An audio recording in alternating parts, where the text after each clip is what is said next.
जय हिंद, वंदे मातरम, भारत माता की जय। एक बड़ी दुखद घटना हुई है।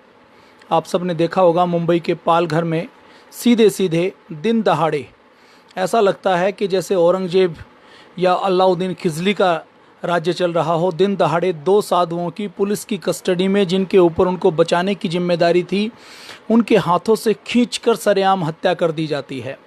चलिए, मैं ये बात नहीं करता कि वो किस धर्म के थे, किस समुदाय के थे, किस मान्यता को मानने वाले थे, लेकिन भारत जैसे लोकतांत्रिक देश में यदि ऐसा होता है तो मुझे लगता है इससे अधिक दुखद स्थिति कुछ और नहीं हो सकती। ये देश के अंदर हो क्या रहा है। दो साधुओं की हत्या कब की गई? 17 अप्रैल को। वीडियो कब आया? 19 अप्रैल को। आज क्या है? 20 अप्रैल।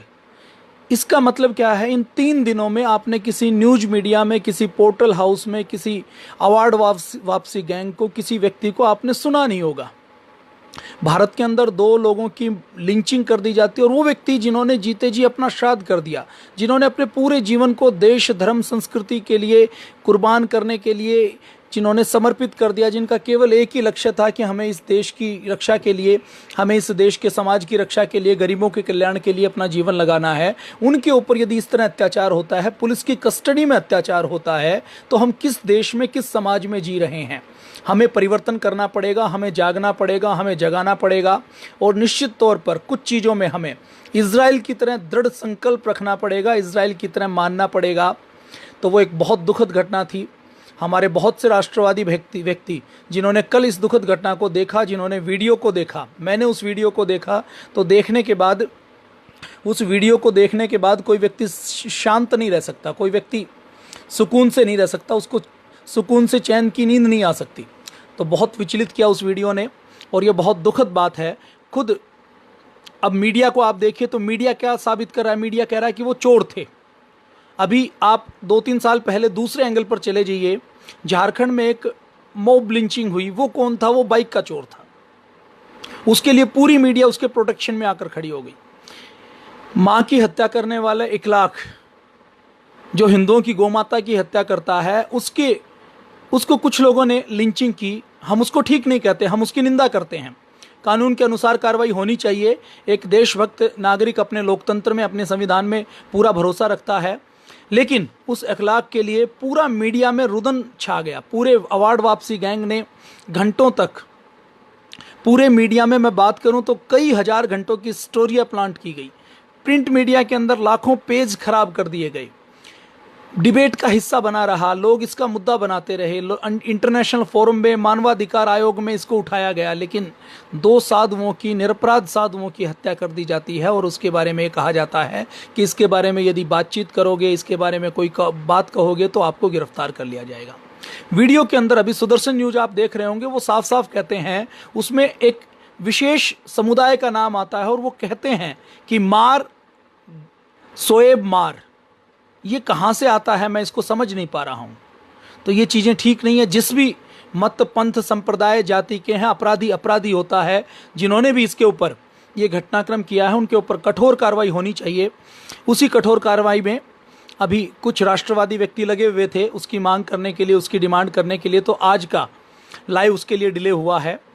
हम दोनों दिवंगत हमारे साधु संत सन्यासियों के लिए प्रार्थना करते हैं, ईश्वर उनकी आत्मा को अपने चरणों में स्थान दे, और ये घटनाक्रम हमारे किसी और समाज सेवी के साथ, किसी और निरपराध के साथ ना हो। इसके लिए हमें जागना पड़ेगा, दूसरों को जगाना पड़ेगा, मौन तोड़कर आवाज़ उठानी पड़ेगी, बोलना पड़ेगा। यदि आज हम मौन नहीं तोड़ेंगे, आज हम आवाज़ नहीं उठाएंगे, तो जैसे हिंदुस्तान पहले खंड खंड टूटा है, वैसे ही हिंदुस्तान खंड खंड टूटता रहेगा। तो इसके ऊपर आप भी अपनी आपत्ति दर्ज करें। और देखिए, ये कोई हम बाबर के, औरंगजेब के राज में नहीं रह रहे हैं। आज होम मिनिस्टर कह रहा है कि इसको सांप्रदायिक रंग देने की आवश्यकता नहीं है। जांच करके चार्ट शीट में जो 110 लोगों के नाम है वो डिक्लेयर किए जाए ना, अपने आप सामने आ जाएगा कि उसमें कोई सांप्रदायिक रंग नहीं है। तो इसके ऊपर गहरी आपत्ति की आवश्यकता है, और निश्चित तौर पर हम महाराष्ट्र की सरकार से, भारत की सरकार से, होम मिनिस्ट्री से ये मांग करते हैं कि कठोर दोषियों के ऊपर कठोर कार्रवाई हो, तत्काल कार्रवाई हो। केवल केस पर केस ना चले, फास्ट ट्रैक कोर्ट में उनके ऊपर सुनवाई होनी चाहिए। पुलिस विभाग के ऊपर भी कार्रवाई होनी चाहिए।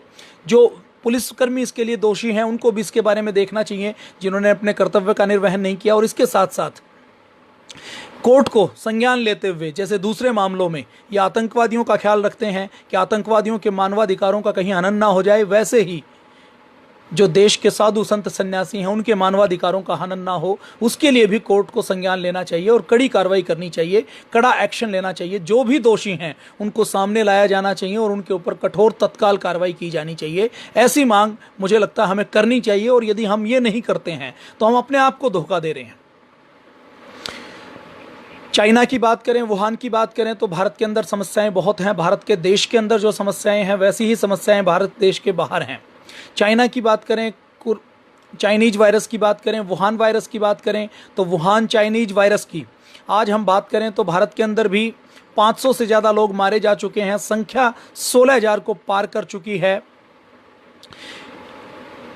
देश की जो मेडिकल व्यवस्थाएं हैं वो हैरान है, वो परेशान है कि कोरोना ने एक रंग बदलते हुए, जब तक सामने था, दिखाई दे रहा था, तो बात कुछ और थी। 66% रोगी ऐसे हैं जो कोरोना पॉजिटिव हैं, लेकिन जिनके अंदर कोरोना के कोई लक्षण नहीं है, जिनको खांसी नहीं है, जिनको जुकाम नहीं है, जिनको बुखार नहीं है, जिनका गला खराब नहीं है। तो ये अपने देश में एक बड़ी विडंबना है कि 66% लोग ऐसे हैं जिनके अंदर सिम्टम नहीं है। और WHO ने ये बात नहीं बताई, चाइना ने ये बात मार्च के लास्ट वीक में और अप्रैल के फर्स्ट वीक में बताई कि ऐसे भी रोगी होते हैं जिनके अंदर लक्षण दिखाई नहीं देते, लेकिन वो साइलेंट कैरियर का काम करते हैं। क्यों? ऐसे रोगियों के अंदर उनका इम्यून सिस्टम इतना ज़्यादा होता है कि कोरोना वायरस उनके अंदर, उनके ब्लड के अंदर तो मल्टीप्लाई नहीं कर पाता, लेकिन सुषुप्त अवस्था में उनके पास रहता है। वो कहीं थूकें, वो कहीं छींकें, वो कहीं खांसें, वो कहीं हाथ लगाएं, उनका झूठा थूक कहीं पर लगे तो वो दूसरे व्यक्ति को संक्रमित कर सकते हैं।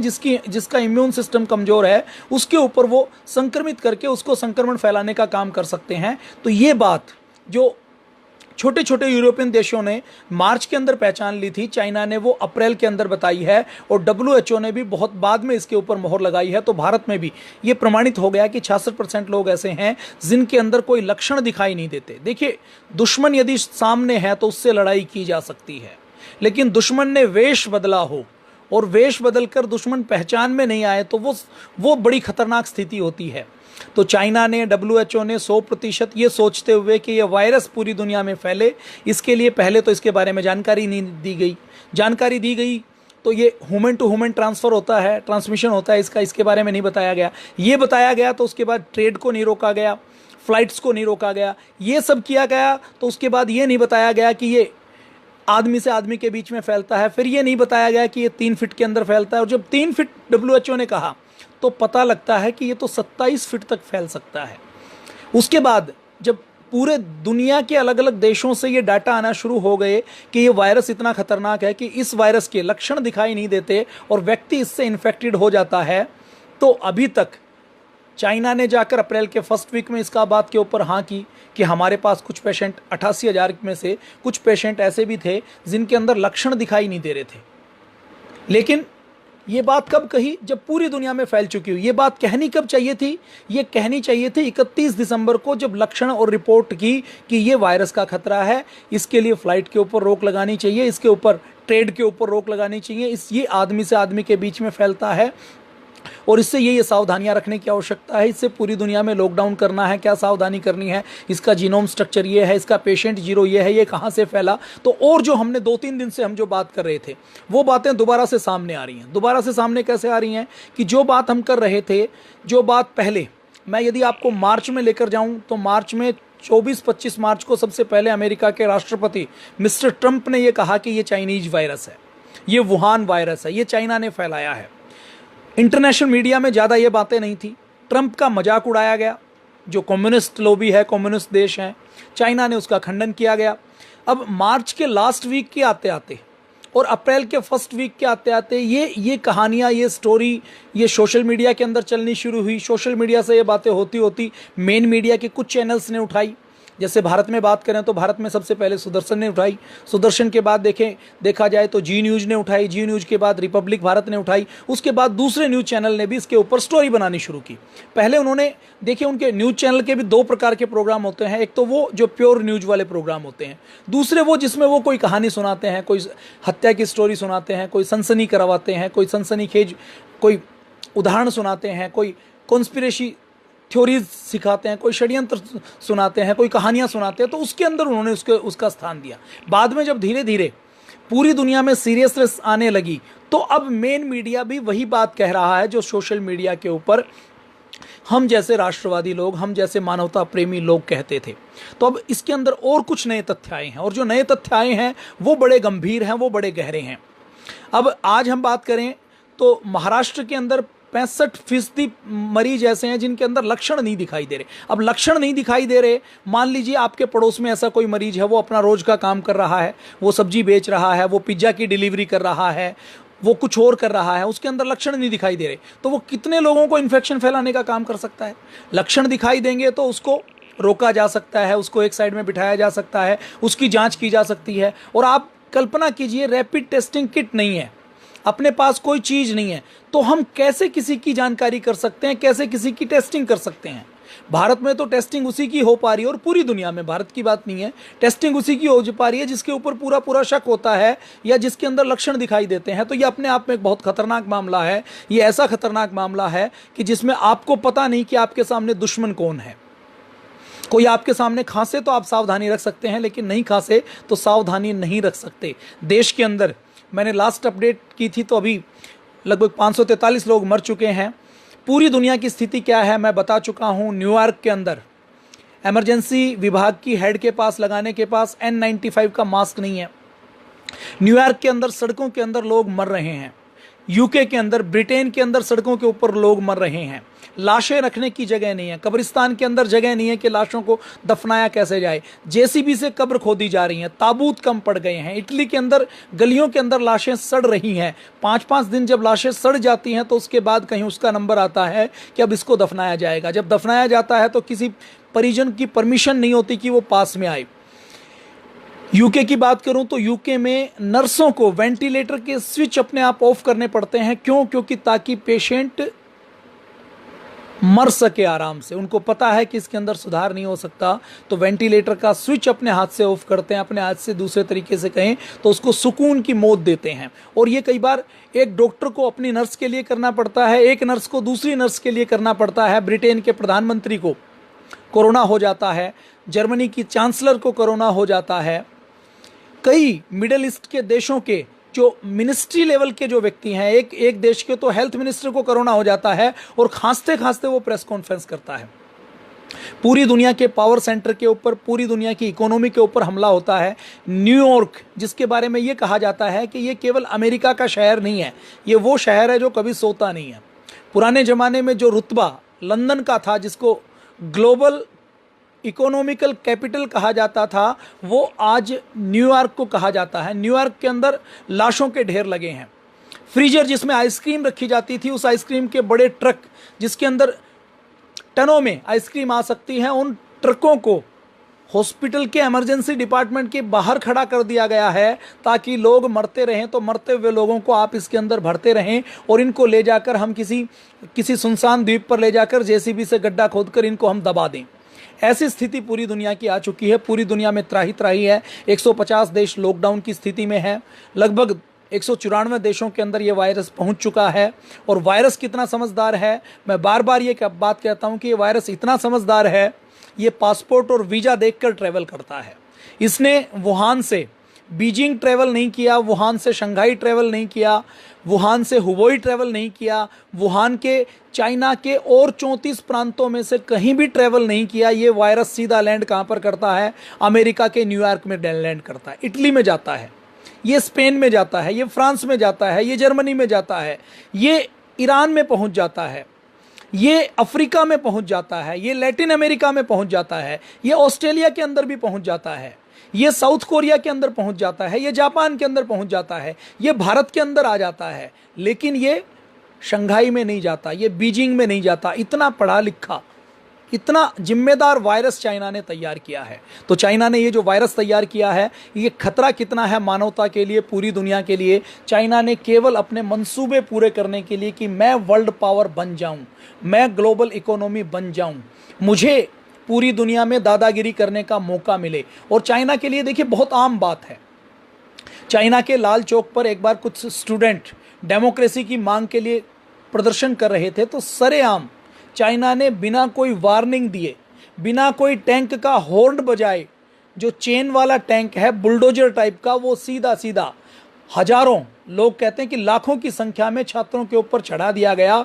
और उस टेफनमैन स्केयर की घटना, उस लाल चौक की घटना के बारे में चाइनीज मीडिया में कहीं एक शब्द लिखा नहीं जाता, पढ़ाया नहीं जाता। और यदि उस घटना की कोई चाइना में चर्चा कर दे तो उसको सीधे सीधे जेल के अंदर डाल दिया जाता है, उसको गायब कर दिया जाता है। ऐसा चाइना है।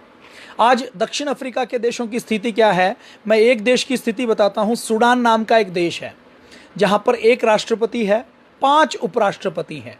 उस पूरे सूडान नाम के देश में जहां चाइना ने अपना अड्डा बनाया हुआ है, सैनिक अड्डा बनाया हुआ है, गरीबी कितनी है आप इसका अंदाजा लगाइए कि वहां पर उपराष्ट्रपति 5 हैं और वेंटिलेटर केवल 4 हैं। अब फर्ज कीजिए कि वहां के 5 उपराष्ट्रपति को, भगवान ना करे हम क्यों अपने मुंह से कहें, कि फर्ज कीजिए कि उनको कहीं वेंटिलेटर के ऊपर रखने की आवश्यकता पड़ती है, तो अपने राष्ट्रपति को, अपने उपराष्ट्रपति को, अपने प्रधानमंत्री को वो वेंटिलेटर के ऊपर नहीं रख सकते। इतनी खराब स्थिति है। आम नागरिकों की बात छोड़ दीजिए, आप मेयर की बात छोड़ दीजिए, उनके कुछ एमपीज होंगे उनकी बात छोड़ दीजिए, तो ऐसी स्थिति पूरे देश में है, पूरी दुनिया में है। तो दक्षिण अफ्रीका में ऐसी स्थिति है। चाइना दक्षिण अफ्रीका को अपना उपनिवेश बनाना चाहता है। वहाँ पर सूडान से लेकर, इथोपिया से लेकर, मोम्बासा से लेकर, कीनिया से लेकर, अर्जेंटीना से लेकर, वो कितने ही ऐसे देश हैं जो दुनिया के देशों के अंदर वो अपने अड्डे बना रहा है, लीज के ऊपर वहाँ की ज़मीन ले रहा है, वहाँ पर एयरपोर्ट बना रहा है, वहाँ पर पोर्ट बना रहा है, वहाँ पर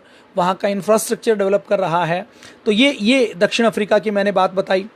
अफ्रीका के 10 देशों के अंदर तो स्थिति ऐसी है, अफ्रीकन 10 कंट्री इतने गरीब हैं, आप अंदाज़ा लगाइए कि उन 10 देशों के पास एक भी वेंटिलेटर नहीं है।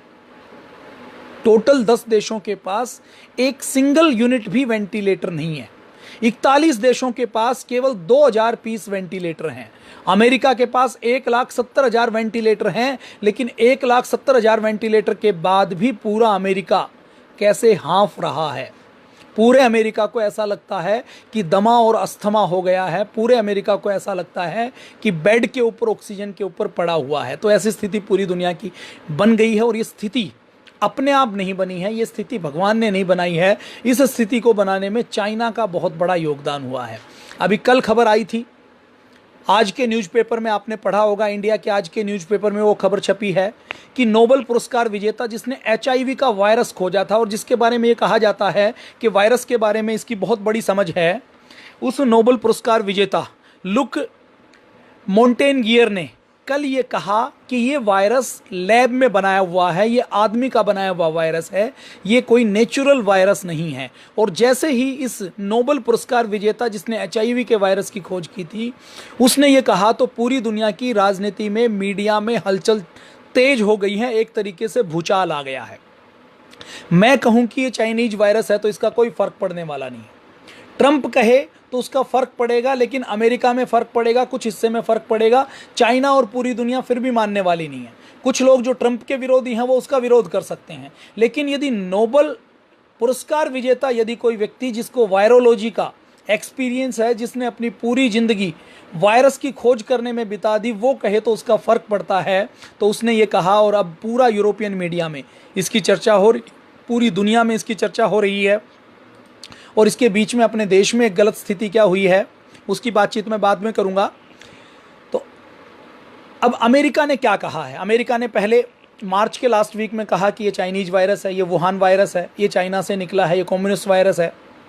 G20 की बैठक में चाइना ने अपनी सफाई दी। चाइना ने कहा कि सारे रोड खोल दिए जाएं, सारे टैरिफ हटा दिए जाएं, अब तो सब लोगों को मेडिकल इक्विपमेंट की आवश्यकता है, हम सबको मेडिकल इक्विपमेंट देना चाहते हैं। और चाइना, वो आपने कहावत सुनी है ना, 900 चूहे खाकर बिल्ली हज को चली। मुझे लगता है कि आपके पूरे जीवन में चाइना का जो रोल इस चाइनीज वायरस के समय में है, इस 900 चूहे खाकर बिल्ली हज को चली, इस मुहावरे का अर्थ इससे अधिक और अच्छा नहीं हो सकता, इसका उदाहरण नहीं हो सकता। पूरी दुनिया में कोरोना वायरस फैलाया, अब पूरी दुनिया में मास्क भेजकर, वेंटिलेटर भेजकर, पीपी किट भेजकर, पूरी दुनिया को बेचकर, पूरी दुनिया को बाजार बनाकर, अपनी फैक्ट्रियां चलाकर, अपने यहाँ लाइट जलाकर, अपने यहाँ रेस्टोरेंट खोलकर, अपने यहाँ सिनेमा हॉल खोलकर, अपने यहाँ ट्रेन चलाकर, अपने यहाँ बस चलाकर, अपने यहाँ मेट्रो चलाकर, अपने यहाँ खुशियां मनाते हुए पूरी दुनिया के अंदर लॉकडाउन करवा दिया, पूरी दुनिया के अंदर लोग मर रहे हैं। चीन, जिसमें वायरस नवंबर में, दिसंबर में, जनवरी में, फरवरी में, मार्च में, अप्रैल में, जहां पर 5 महीने वायरस रहा, उस चीन के अंदर वायरस से केवल 88,000 लोगों के अंदर इन्फेक्शन होता है। और चाइना पहले कहता है कि हमारे अंदर तो केवल 3-1 लोग मारे गए, फिर बाद में अभी 2 दिन पहले वो इसको रिवाइज करता है, वो कहता है 3,000 नहीं, हमारे यहाँ तो 4,000 मारे गए। अब ये झूठ कौन बोलता है? झूठ वही बोलता है जिसकी दाढ़ी में तिनका होता है। जैसे ही आप कहते हैं कि चोर की दाढ़ी में तिनका, तो सबसे पहले जिसका हाथ दाढ़ी पर जाएगा, इसका मतलब चोर वही है। तो चाइना के बारे में जैसे ही आरोप लगने शुरू हुए तो चाइना ने कहा कि नहीं, हमारे यहाँ थोड़े ज़्यादा आदमी मरे हैं। अब चाइना ने जब कहा कि बीजिंग में, शंघाई में यह वायरस नहीं पहुँचा, तो अब चाइना ने कहना शुरू किया, चाइना ने मानना शुरू किया कि अब सेकेंड वेव आ रही है, अब दोबारा से चाइना में कहीं कहीं वायरस आ रहा है। और चाइना की स्थिति क्या है ये मैं आपके सामने रखना चाहूँगा कि कैसे लोगों को गायब करता है।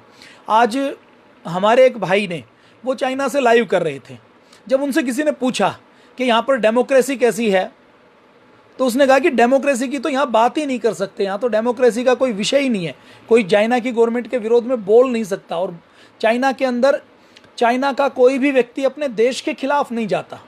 इतनी क्रूरताएं होते हुए भी, इतना अत्याचार होते हुए भी वो अपने देश के विरुद्ध नहीं बोलता। मैंने कल आपको बताया था कि ये कम्युनिस्ट लॉबी इतनी खतरनाक रही है कि घर के अंदर माँ बाप, बेटा बेटी और बहू हैं। आप फर्ज कीजिए, पिताजी ने कुछ कम्युनिस्ट गवर्नमेंट की निंदा कर दी, बंद कमरे में, घर के अंदर, किसी पड़ोसी से नहीं, किसी मीडिया से नहीं, किसी सोशल मीडिया से नहीं, केवल अपने घर में अपने 2-3 बेटों के सामने, बहुओं के सामने चर्चा कर दी।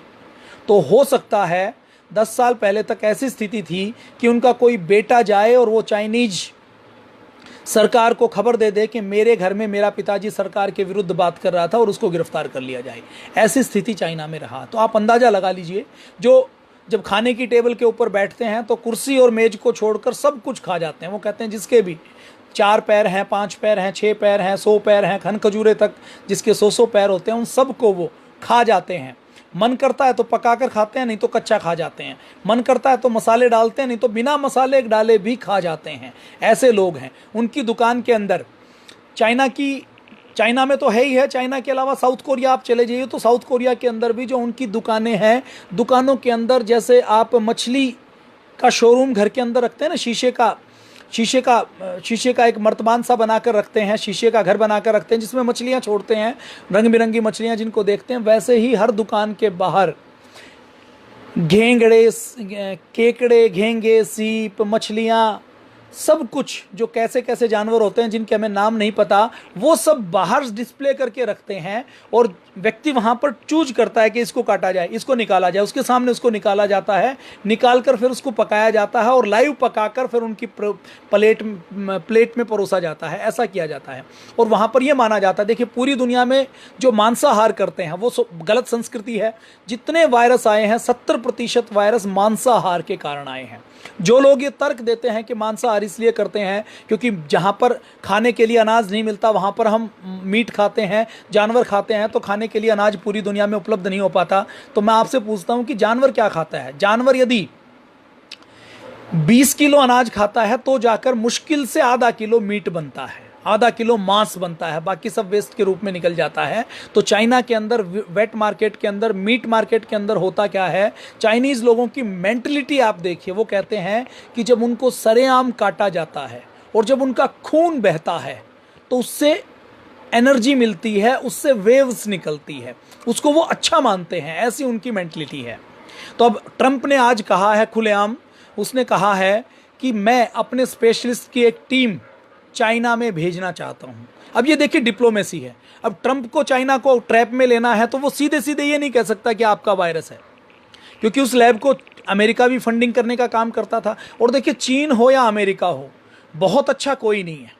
दोनों दवाइयों का व्यापार करते हैं, दोनों मौत का व्यापार करते हैं, दोनों के लिए पैसा ही भगवान है, दोनों किसी भी सीमा तक जा सकते हैं। दोनों की नीतियां अपने हित को लेकर चेंज होती हैं। उनके मानवाधिकार, उनकी नीतियां, उनका कानून उनके हित को लेकर ही आगे बढ़ता है और चलता है। अब अगर हम बात करें चाइना और अमेरिका की, तो अमेरिका भी कोई कम बदमाश नहीं है। लेकिन अमेरिका के अंदर अच्छी बात क्या है कि अमेरिका के अंदर डेमोक्रेसी है। लेकिन चाइना के अंदर किसी भी प्रकार की डेमोक्रेसी नहीं है। चाइना के अंदर किसी को गायब, किसी को बोलने की आज़ादी नहीं है, कोई मीडिया नहीं है, कोई ह्यूमन राइट कमीशन नहीं है, कोई जुडिशरी ऐसा कोई सिस्टम नहीं है। यूएसए के अंदर तो एक लेवल तक पारदर्शिता है, एक लेवल तक ट्रंप को चुनाव लड़ना है तो काम करके दिखाना पड़ेगा, काम करके दिखा के वहाँ पर कोई भी किसी के खिलाफ बोल सकता है। लेकिन चाइना में शी जिनपिंग को वहाँ का लिंगसू कहा जाता है, मतलब वहाँ का सुप्रीम कमांडर, वो जो कहे वो फाइनल, और कोई भी व्यक्ति उसका विरोध नहीं कर सकता, ऐसा चाइना में है। तो ट्रंप ने चाइना को ट्रैप में फंसाने के लिए, इंटरनेशनल कोर्ट ऑफ जस्टिस में घसीटने के लिए, साक्ष्य प्रूफ इकट्ठा करने के लिए कहा कि हम अपने विशेषज्ञों की टीम भेजना चाहते हैं। अब वो टीम भेजने का क्या होता है, ये डिप्लोमेसी में ये योजनाएं की जाती हैं। जैसे की जाती हैं, जैसे अब कोई कांड हुआ तो सरकार क्या करती है, सरकार उसके लिए कमेटी बनाती है कि डिस्ट्रिक्ट जज की, हाई कोर्ट के जज की, सुप्रीम कोर्ट के जज की एक कमेटी बना दी गई। कई बार कमेटी इसलिए भी बनाई जाती है कि वो कमेटी रिपोर्ट वही दे जो हम रिपोर्ट चाहते हैं। जैसे मैं आपको 1919 की बात करूं, जलियांवाला कांड हुआ। अब जलियांवाला कांड होने के बाद अंग्रेजों ने बर्बरता की थी, अंग्रेजों ने अपनी कमेटी बनाई, तो उन्होंने अंग्रेजों के पक्ष में रिपोर्ट दी। तो अपने राष्ट्रवादी जो नेता उस समय थे, उस समय महात्मा गांधी थे, मोतीलाल नेहरू थे, लाला लाजपत राय थे, ये जितने भी नेता थे, इन्होंने अपनी एक कमेटी बनाई, उस कमेटी को भेजा और उनकी रिपोर्ट सार्वजनिक की। तो ये कमेटियां बनाई जाती हैं ताकि अपनी बात को प्रामाणिक तौर पर कहा जा सके और कोई व्यक्ति ये ना कहे कि जी आपने तो ऐसे ही कह दिया। उसके लिए साक्ष्य जुटाए जाते हैं। कई बार जो हम प्रूफ जुटाते हैं, कोई भी कमेटी जुटाती है, तो उसमें कई बार पहले से उनका एजेंडा भी सेट होता है। लेकिन इसमें सबको पता है कि चाइना ने ये बदमाशी की है, तो ट्रंप ने कहा है कि हम कमेटी आपके पास भेजेंगे। अब चीनी अधिकारी उसके लिए आनाकानी कर रहे हैं।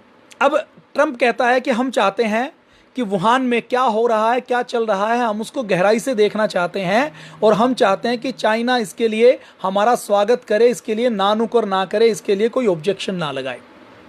अब चाइना 100% ऑब्जेक्शन लगाने वाला है। मैं आपको याद दिला दूं, नवंबर में जब ये केस आया, 31 दिसंबर को चाइना ने बताया, तो दिसंबर में ही 31 दिसंबर से पहले ताइवान ने बताया था। ताइवान का पत्र WHO ने फाड़कर रद्दी की टोकरी में फेंक दिया था कि हमें ताइवान की सलाह की ज़रूरत नहीं है। ताइवान ने अपने पत्र में साफ साफ लिखा कि यह आदमी से आदमी के बीच में फैलता है और ये खतरनाक हो सकता है, इसके ऊपर इंटरनेशनल लेवल के ऊपर तत्काल कार्रवाई करने की आवश्यकता है, इसके ऊपर ध्यान देने की आवश्यकता है। लेकिन मिस्टर टेड्रोस, जो WHO का महानिदेशक है, जिसने आज ये बयान जारी किया है कि भारत बहुत मजबूती के साथ कोरोना से लड़ रहा है और भारत को और दृढ़ता दिखानी पड़ेगी, हमें एकजुट होना पड़ेगा, एकजुट होकर हम इस महामारी से लड़ सकते हैं। इन शब्दों का अर्थ क्या है? इन शब्दों का अर्थ ये है कि भारत इस मामले में चाइना का साथ दे, इस मामले में जो चाइना के ऊपर आरोप लग रहे हैं उन आरोपों में कहीं भी अपना कोई बयान जारी ना करे। इन शब्दों का दूसरे शब्दों में ये अर्थ है। डिप्लोमेसी की भाषा में जब कोई एक शब्द कहा जाता है तो उसका अर्थ होता कुछ और है और कहा कुछ और जाता है, संकेत कुछ और देना होता है। तो ये WHO कह रहा है। WHO के महानिदेशक मिस्टर टेड्रोस इथोपिया के एक्स हेल्थ मिनिस्टर रहे हैं। मैंने कल भी बताया था, परसों भी बताया था, और आपको मैं याद करवाना चाहता हूँ कि ये इथोपिया के जिस पार्टी के हेल्थ मिनिस्टर रहे हैं, नेता रहे हैं, उस पार्टी को 1990 के दशक में अमेरिका ने वर्ल्ड टेररिस्ट ऑर्गेनाइजेशन के अंदर शामिल किया हुआ था। और ये मिस्टर टेड्रोस जो WHO के डायरेक्टर जनरल हैं, जिसको हिंदी में कहा जाए तो महानिदेशक हैं, जो एक तरीके से कहा जाए WHO के सर्वे सर्वा हैं, जिनका चयन 2017 में हुआ। उसके चयन में अलग अलग देशों की वोटिंग होती है। जैसे अपने यहाँ सरपंच का चुनाव होता है तो हर घर में से जो 18 साल से बड़ी उम्र का होता है वो वोट डालता है तो सरपंच को चुनता है। ऐसे ही WHO के अंदर भी सरपंच का चुनाव होता है। तो ये मिस्टर टेड्रोस WHO का सरपंच है, जिसको WHO की भाषा में वहाँ का डायरेक्टर जनरल कहा जाता है, महानिदेशक कहा जाता है। तो 2017 में जब चुनाव हुआ तो चाइना ने इसकी खूब लॉबिंग की, चाइना ने इसको खूब वोट दिलवाए और दिलवाने के बाद छोटे छोटे देशों को, जिनको चाइना ने कर्ज दिया हुआ था,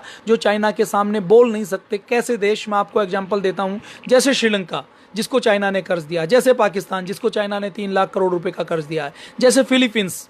अब फिलीपींस जो बेचता है वो चाइना को बेचता है, चाइना उसका सामान नहीं खरीदे तो फिलीपींस की इकोनॉमी डाउन हो जाएगी।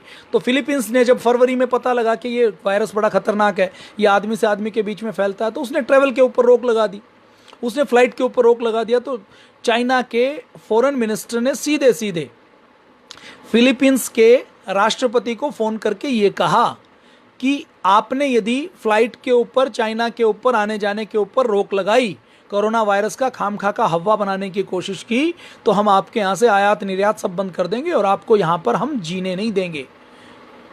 ऐसी दादागिरी करने का काम चाइना करता है। तो ये सारा कार्यक्रम चल रहा है। ये सारा कार्यक्रम चलते चलते अभी और क्या हुआ है, अब अमेरिका के अंदर 6 लाख लोग बीमार हो चुके हैं, 40,000 लोग मर चुके हैं। ट्रंप को ये कहना पड़ा अप्रैल के फर्स्ट वीक में। अब ये सारी तिथियां मुझे याद हो गई हैं। मैं जनवरी से लेकर दिसंबर से लेकर जब मैं बात करता हूं तो जो मैंने जितना इसके चाइना के बारे में पढ़ा तो उससे सारी चीज़ें घटनाक्रम एक एक स्टेप बाय स्टेप याद है। WHO ने जितनी बार मीटिंग की, 31 दिसंबर के बाद 1 जनवरी को, 6-7 जनवरी को, 11-12 जनवरी को, 15-16 जनवरी को, 24 जनवरी को, फिर 28-29 जनवरी को वो शी जिनपिंग से मिलने के लिए गए, फिर फरवरी के फर्स्ट वीक में की, फिर 11 फरवरी को की, फिर उसके बाद फरवरी में 2 बार और की, उसके बाद 11 मार्च को की और 11 मार्च की रात को उन्होंने इस वायरस को कहा कि ये महामारी है और अब ये आदमी से आदमी के बीच में फैलते हैं। उससे पहले जितनी बार WHO ने प्रेस कॉन्फ्रेंस की, जितनी बार WHO ने अपना कोई ट्वीट किया, अपना कोई संदेश जारी किया, हर बार ये कहा कि ये वायरस कोई खतरनाक वायरस नहीं है, इससे कोई खतरा नहीं है, ये आदमी से आदमी के बीच में फैलता नहीं है, कोई ट्रेड रोकने की ज़रूरत नहीं है, कोई फ़्लाइट रोकने की ज़रूरत नहीं है, कोई फ़्लाइट कैंसिल करने की ज़रूरत नहीं है। दूसरे शब्दों में कहा जाए तो WHO जिसकी जिम्मेदारी महामारी को रोकने की है, वो महामारी रोक रहा था या महामारी को फैलाने में अपना योगदान दे रहा था, इसके बारे में शक पैदा होता है और गंभीर शक पैदा होता है। 28-29 जनवरी को जब WHO का मिस्टर टुड्रोस शी जिनपिंग से मिलने के लिए जाता है तो गले लगते हुए दोनों की फोटो जारी की जाती है। WHO की टीम जब किसी महामारी की सूचना मिलती है तो सूचना मिलते ही अपने एक्सपर्ट की टीम को, जिसमें कई देशों के लोग शामिल होते हैं, और ये सुनिश्चित किया जाता है कि इस महामारी से महामारी की तरह निपटा जाएगा, इसमें कोई राजनीति नहीं की जाएगी और पूरी दुनिया को बचाया जाएगा। उस टीम को भेजने में, चिट्ठी लिखने में कई हफ्तों का समय लिया। चाइना ने उस चिट्ठी का उत्तर देने में 2 हफ्तों का समय लिया। टीम भेजने में जो समय लिया और समय लेने के बाद टीम में जो लोग भेजे गए वो वही भेजे गए जो चाइना ने तय किया कि इस व्यक्ति को भेजो, इस देश के साइंटिस्ट को, डॉक्टर को भेजो और रिपोर्ट तो हमारे पास तैयार है। यहाँ पर जो कमेटी आएगी उसको तो केवल WHO की स्टैंप लेकर आनी है और उसके ऊपर स्टैंप लगाकर केवल मीडिया के सामने दिखाना है। कमेटी जाती है, कमेटी स्टैंप लगा देती है, रिपोर्ट तो पहले से तैयार होती है। रिपोर्ट क्या होती है कि ये वायरस चाइना का नहीं है, ये वायरस बाहर से आया और इस वायरस से कोई ज़्यादा खतरा नहीं है। WHO की टीम वही रिपोर्ट दे देती है, चाइना के अंदर लोग मर रहे हैं। WHO की टीम ये रिपोर्ट देती है तो WHO कहता है कोई खतरे की बात नहीं है। बीच में अमेरिका जब बात करता है, कहता है कि फ़्लाइट रोक दी जाए, तो WHO कहता है फ़्लाइट रोकने की बिल्कुल ज़रूरत नहीं है। होना क्या चाहिए, आप देखिए, डॉक्टर जिसकी जिम्मेदारी है बीमारियों से बचाने की, और आपके शहर का डॉक्टर, आपके गांव का डॉक्टर, वही डॉक्टर यदि उस बीमारी के जहर का टीका लगाने लग जाए, एक डॉक्टर जिसके पास जिम्मेदारी है कि वो इंजेक्शन लगाकर हमें बीमारी से बचाने का काम करे और वो इंजेक्शन के अंदर दवाई बदल दे, वो बीमारी से बचाए नहीं बल्कि बीमारी वाला टीका लगाना, इंजेक्शन लगाना शुरू कर दे, बीमारी फैलाना शुरू कर दे कि इससे बीमारी रुकेगी और इससे बीमारी होने वाला नहीं है। सेम वो काम मिस्टर टुड्रोस ने WHO के महानिदेशक ने किया, WHO के सरपंच ने किया और चाइना ने, शी जिनपिंग ने उसको अच्छे से समझा दिया होगा। देखिए, चाइना के पास $3 ट्रिलियन का रिजर्व है, USA के पास नहीं है। USA के पास कर्जा है, चाइना के पास $3 ट्रिलियन का रिजर्व है, स्पेयर में पैसा पड़ा हुआ है। चाइना का चाइनीज सेंट्रल बैंक है, सेंट्रल बैंक ऑफ चाइना है, CBC है, वो 2017 के बाद से ही पूरी दुनिया का सबसे अमीर बैंक है। वो जिसको चाहे उसको हजारों करोड़ नहीं, लाखों करोड़ रुपए का लोन दे सकता है और पूरी दुनिया में लोन दे रहा है। दुनिया के लगभग 60 से अधिक देश हैं जिसके अंदर चाइना कुछ को लोन अभी दे चुका है, कुछ को लोन देने वाला है। 60 देशों में वो अपने लिए one belt one road, new silk road के नाम से परियोजना बना रहा है, जिसमें वो सड़क बना रहा है, जिसमें वो रोड बना रहा है, जिसमें वो रेल बना रहा है, जिसमें वो गैस की लाइन डाल रहा है, जिसमें वो तेल की लाइन डाल रहा है, ताकि आने वाले समय में जब उसकी रेलगाड़ियां भर के जाएं तो किराया कम लगे, पूरी दुनिया का अभी 25% ग्लोबल फैक्ट्री वो बना हुआ है। जितनी सारी मैन्युफैक्चरिंग होती है उसमें 25% केवल चाइना करता है। आगे सपना है कि पूरी दुनिया का 90% मैन्युफैक्चरिंग केवल वो करे, और पूरी दुनिया के जितने नेचुरल रिसोर्सेज हैं, जितना तेल है, जितनी गैस है, जितने नेचुरल रिसोर्सेज हैं, जितनी खदानों के अंदर लोहे से लेकर, तांबे से लेकर, निकल से लेकर, कैडमियम से लेकर, सोने से लेकर, जो चीज़ हो सकता है उन सब के ऊपर कब्जा चाइना करे। तो इसके लिए जब वो रेलगाड़ियाँ जाएंगी तो वो रेलगाड़ियाँ जाते हुए चाइना का सामान लेकर जाएंगी, और जब वो वापस आएंगे तो वहाँ से गैस लेकर आएंगे, तेल लेकर आएंगे, नेचुरल रिसोर्सेज लेकर आएंगे, रॉ मटेरियल लेकर आएंगे, ताकि अपनी पूरी दुनिया को चाइना अपनी मुट्ठी में कर सके, पूरी दुनिया में कब्जा कर सके। देखिए, चाइना के अंदर एक अहंकार बहुत है। वो अहंकार क्या है? वो अहंकार ये है कि पूरी दुनिया में हम सबसे श्रेष्ठ रहे हैं, हम सबसे गौरवशाली रहे हैं, हमारा इतिहास सबसे अच्छा रहा है, तो हम पूरी दुनिया को दोबारा से रूल करेंगे। और इस सपने को लेकर 1978 से चाइना के अंदर योजना चली, और चाइना जिस रास्ते पर चला वो स्वदेशी का रास्ता था। चाइना के उस समय के जो प्रमुख थे, जैसे सबसे पहले माओ बना, माओ के पास जिंताओ आए, तो जिंताओ ने अपने देश के युवाओं को यूके में, यूएसए में अच्छी अच्छी यूनिवर्सिटी के अंदर, अच्छे अच्छे रिसर्च इंस्टीट्यूट में भेजा कि आपको वहाँ पर जाना है, वहाँ पर पढ़ाई करनी है, वहाँ पर कुछ साल रुकना है, और वहाँ की सारी टेक्नोलॉजी को चोरी करके लेकर आना है। सारी टेक्नोलॉजी को चोरी करके लेकर आकर चाइना के अंदर टेक्नोलॉजी का डेवलपमेंट करना है। 1978 से पहले चाइना की स्थिति ये थी कि अफ्रीका से भी गरीब होता था। चाइना की स्थिति ये थी कि अफ्रीका के अंदर जो प्रति व्यक्ति आय थी वो चाइना से ज़्यादा थी। वो अफ्रीका जिसके अंदर एक भी 41 देशों में वेंटिलेटर नहीं है। सूडान जैसे देश में राष्ट्रपति 5 है, वेंटिलेटर 4 है। बहुत से ऐसे देश हैं जहाँ पर एक भी वेंटिलेटर नहीं है। तो ऐसे देशों की आमदनी भी चाइना से ज़्यादा थी। चाइना पिटता रहा है। कभी ब्रिटेन ने पीटा, ब्रिटेन ने मारा, पीटा, गिराया, उठ नहीं पाया तो उससे पहले जापान ने पीटना शुरू कर दिया। अफीम खाकर बेशुद्ध पड़ा है।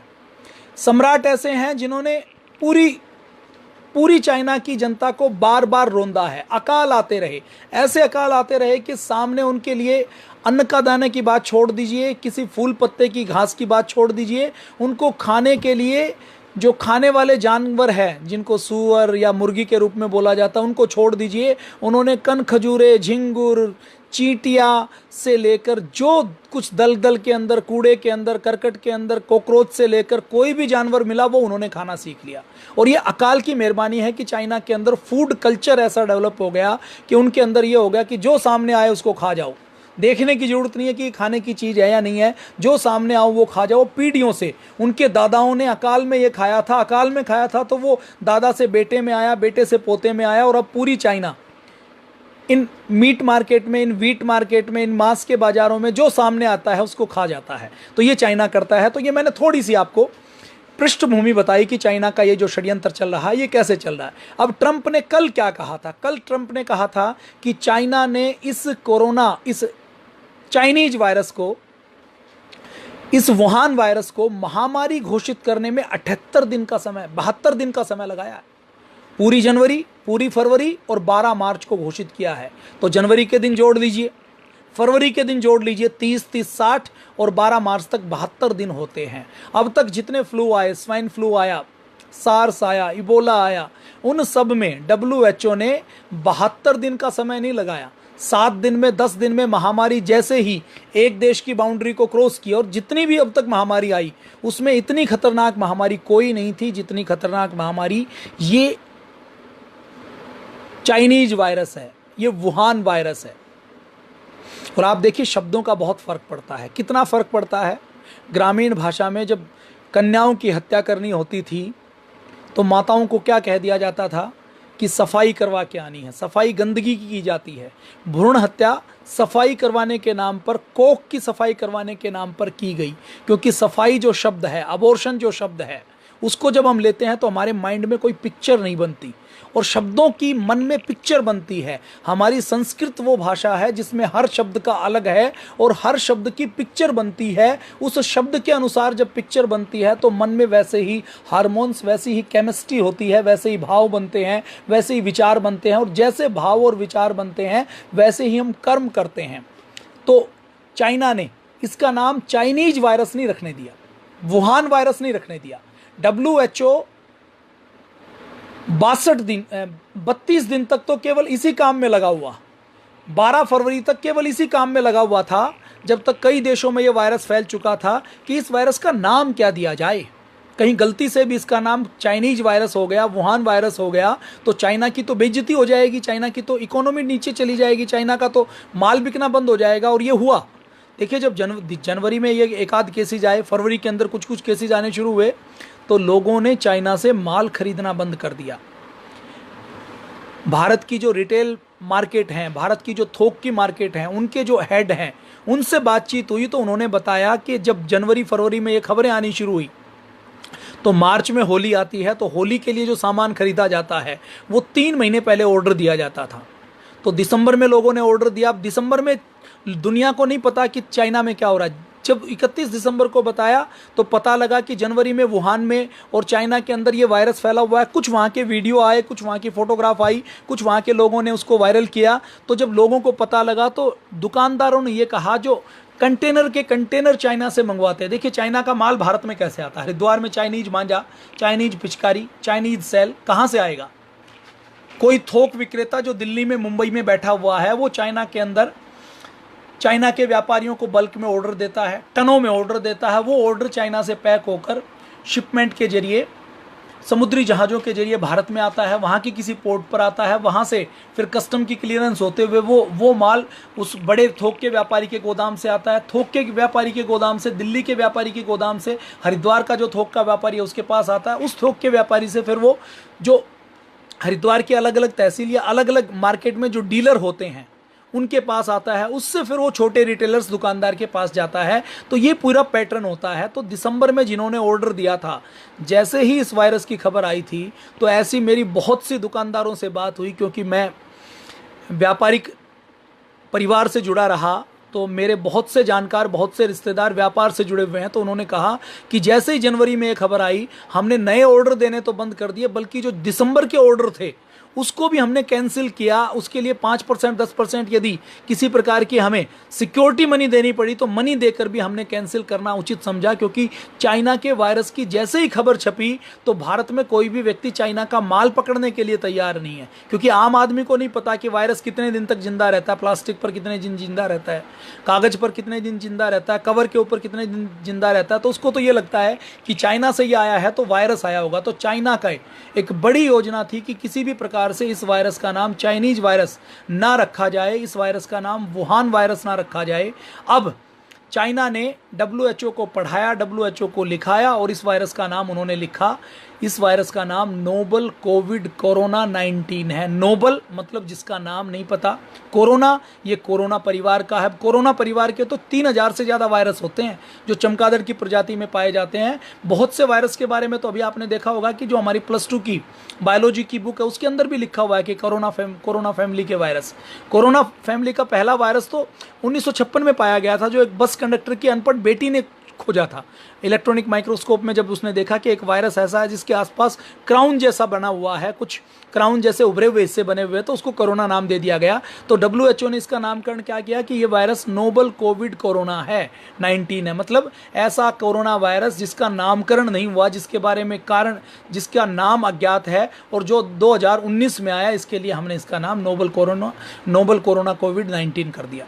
अब WHO गेम क्या खेलता है कि इसका नाम चाइनीज वायरस रख दिया तो चाइना की इकोनॉमी कम हो जाएगी और 100% हो जाती है, क्योंकि शब्दों का फर्क पड़ता है। तो ये सारी कहानी, ये सारे कार्यक्रम चला। चाइना के मिस्टर टुड्रोस ने पूरा चीन को सपोर्ट किया और चीन ने भी उसको कह दिया होगा। अब इसका कोई प्रमाण तो नहीं है, तो या तो शी जिनपिंग जानता है या टुड्रोस जानता है। तो दोनों के बीच में बात हुई होगी कि WHO के महानिदेशक को तो बहुत कम सैलरी मिलती है, इससे कुछ मिलने वाला नहीं है, इस पद से तो रिटायर होना ही है, अगले साल 1 साल 2 साल में छोड़ना पड़ेगा। तो तुम मेरे पास आ जाना, इस WHO के पद के ऊपर जो काम करना है, वो जो चाइना चाहता है वो करो, और इसके बाद मेरे पास आ जाना। इथोपिया के अंदर तुम्हारी इन्वेस्टमेंट करवा देता हूँ, चाइना के अंदर इन्वेस्टमेंट करवा देता हूँ, और वही होगा जो आप चाहोगे। अब मिस्टर टुड्रोस जो आतंकवादी संगठन का सदस्य रहा हो, जिसने पहले भी उनके यहाँ पर इथोपिया में 3 बार हैजा फैला। क्या है? हैजा एक संक्रमण की बीमारी है जो पानी से फैलती है। उस हैजे को फैलने में उन्होंने उसका नाम हैजा नहीं दिया, क्योंकि हैजा नाम दे देंगे तो टूरिस्ट नहीं आएंगे। अफ्रीका में, सूडान में, इथोपिया में हैजा नाम दे देंगे तो व्यापार रुक जाएगा। तो उस महामारी जिसका नाम हैजा होना चाहिए, उसका नाम हैजा नहीं दिया। उसने कहा कि ये एक वायरल डिजीज हो गई जो पानी से फैलती है। बात ठीक है, हैजा भी वायरल डिजीज है, हैजा भी पानी से फैलता है, लेकिन उसको हैजा ना कहकर उसने कहा कि ये हैजा नहीं है, ये तो ऐसे ही थोड़ा सा इन्फेक्शन पानी से हो गया। अब इन्फेक्शन तो किसी भी जीवाणु के कारण, विषाणु के कारण हो जाता है। तो इतना बातों को घुमाने वाला व्यक्ति है। जैसे पाकिस्तान के अंदर हिंदू और मुसलमान रहते हैं ना, तो हिंदुओं की क्या स्थिति आपको पता है। वहां पर कोई मुस्लिम हेल्थ मिनिस्टर ऐसा सत्ता में आ जाए जो हिंदुओं की प्रजाति को नष्ट कर दे, वहां की जन्म दर को घटा दे, तो इथोपिया में ऐसा जो उनकी दूसरी प्रजाति, दूसरी नस्ल जो उनसे सहमत नहीं थी, उनकी विचारधारा की नहीं थी, उनके आतंकवादी संगठन जो 1990 के दशक में रहा उसकी विचारधारा से सहमत नहीं थी, उसकी नस्ल को उन्होंने, उसकी जन्म दर की, उसकी बर्थ रेट को कम कर दिया। 30 लाख लोगों को, जब मिस्टर टेड्रोस इथोपिया में सेंट्रल मिनिस्ट्री में थे, पावर में थे, तो 30 लाख लोगों को उन्होंने अपने सेंसस में काउंट नहीं किया जो उनके राजनीतिक विरोधी थे। तो इसका मतलब क्या है कि पूरी दुनिया भारत नहीं है। पूरी दुनिया में ऐसे बहुत से देश हैं जहां पर रातों रात किसी को गायब कर दिया जाए तो कोई पूछने वाला नहीं है, कोई बोलने वाला नहीं है, कोई बताने वाला नहीं है, कोई केस दर्ज करने वाला नहीं है। अपने देश में उल्टा होता है। अपने देश में साधु संतों के कोई अधिकार नहीं है जो सेवा में लगे हुए हैं, सैनिकों के कोई अधिकार नहीं है, डॉक्टरों के कोई अधिकार नहीं है, जो सेवा में लगे उनके कोई अधिकार नहीं है। और तो और जो हमारे प्रधानमंत्री 18 घंटे 20 घंटे काम नहीं करते, उस प्रधानमंत्री की भी लोग आलोचना करने का काम करते हैं, होम मिनिस्टर की आलोचना करते हैं, सेना की, पुलिस की आलोचना करते हैं, सेंट्रल एजेंसीज की आलोचना करते हैं। हम यहाँ पर किसी को भी आतंकवादी कह सकते हैं। इस हिंदुस्तान में इतनी बड़ी विडंबना है, मुझे ये शब्द बोलने पड़ते हैं कि ऐसे लुच्चे लफंगे, ऐसे गुंडे लोग जो 10,000 रुपये नहीं कमा सकते, वो देश के प्रधानमंत्री के बारे में अपशब्द कह सकते हैं, रक्षा मंत्री के बारे में, देश के सेनाध्यक्ष के बारे में, देश के एक कारगिल के वीर चक्र विजेता मेजर जनरल जीडी बख्शी के बारे में। परमवीर चक्र विजेताओं को वो छोड़ते नहीं है, सेना को छोड़ते नहीं है। हमारी सेना कितनी अनुशासित है कि उनके हाथ में AK-47 है, लेकिन वो ट्रिगर नहीं दबाते ताकि कहीं भारत के लोकतंत्र की हत्या ना हो जाए। उनकी सहनशीलता और उनका धैर्य देखिए। तो ये भारत की विडंबना है कि भारत में आप प्रधानमंत्री को, आप रक्षा मंत्री को, आप सेनाध्यक्ष को, आप सैनिकों को, आप पुलिस को आप टेररिस्ट कह सकते हैं, लेकिन आप एक टेररिस्ट को टेररिस्ट नहीं कह सकते। आपने यदि टेररिस्ट को टेररिस्ट कह दिया तो आपके ऊपर केस दर्ज कर दिया जाएगा, आपके ऊपर अवार्ड वापसी गैंग का हमला हो जाएगा, आपके ऊपर मीडिया का हमला हो जाएगा, आपको माफ़ी मांगने के लिए मजबूर किया जाएगा। ये केवल भारत में होता है। तो इथोपिया के हेल्थ मिनिस्टर जो आज WHO के महानिदेशक हैं, डायरेक्टर जनरल हैं, उनकी हम बात कर रहे थे। और 2017 में उन्होंने एक कारनामा क्या किया, जैसे ही उनकी नियुक्ति हुई तो नियुक्ति होते ही ऐसे ही एक देश है अफ्रीका का, जिम्बाब्वे, उस जिम्बाब्वे के अंदर डेमोक्रेसी नहीं है, तानाशाही है।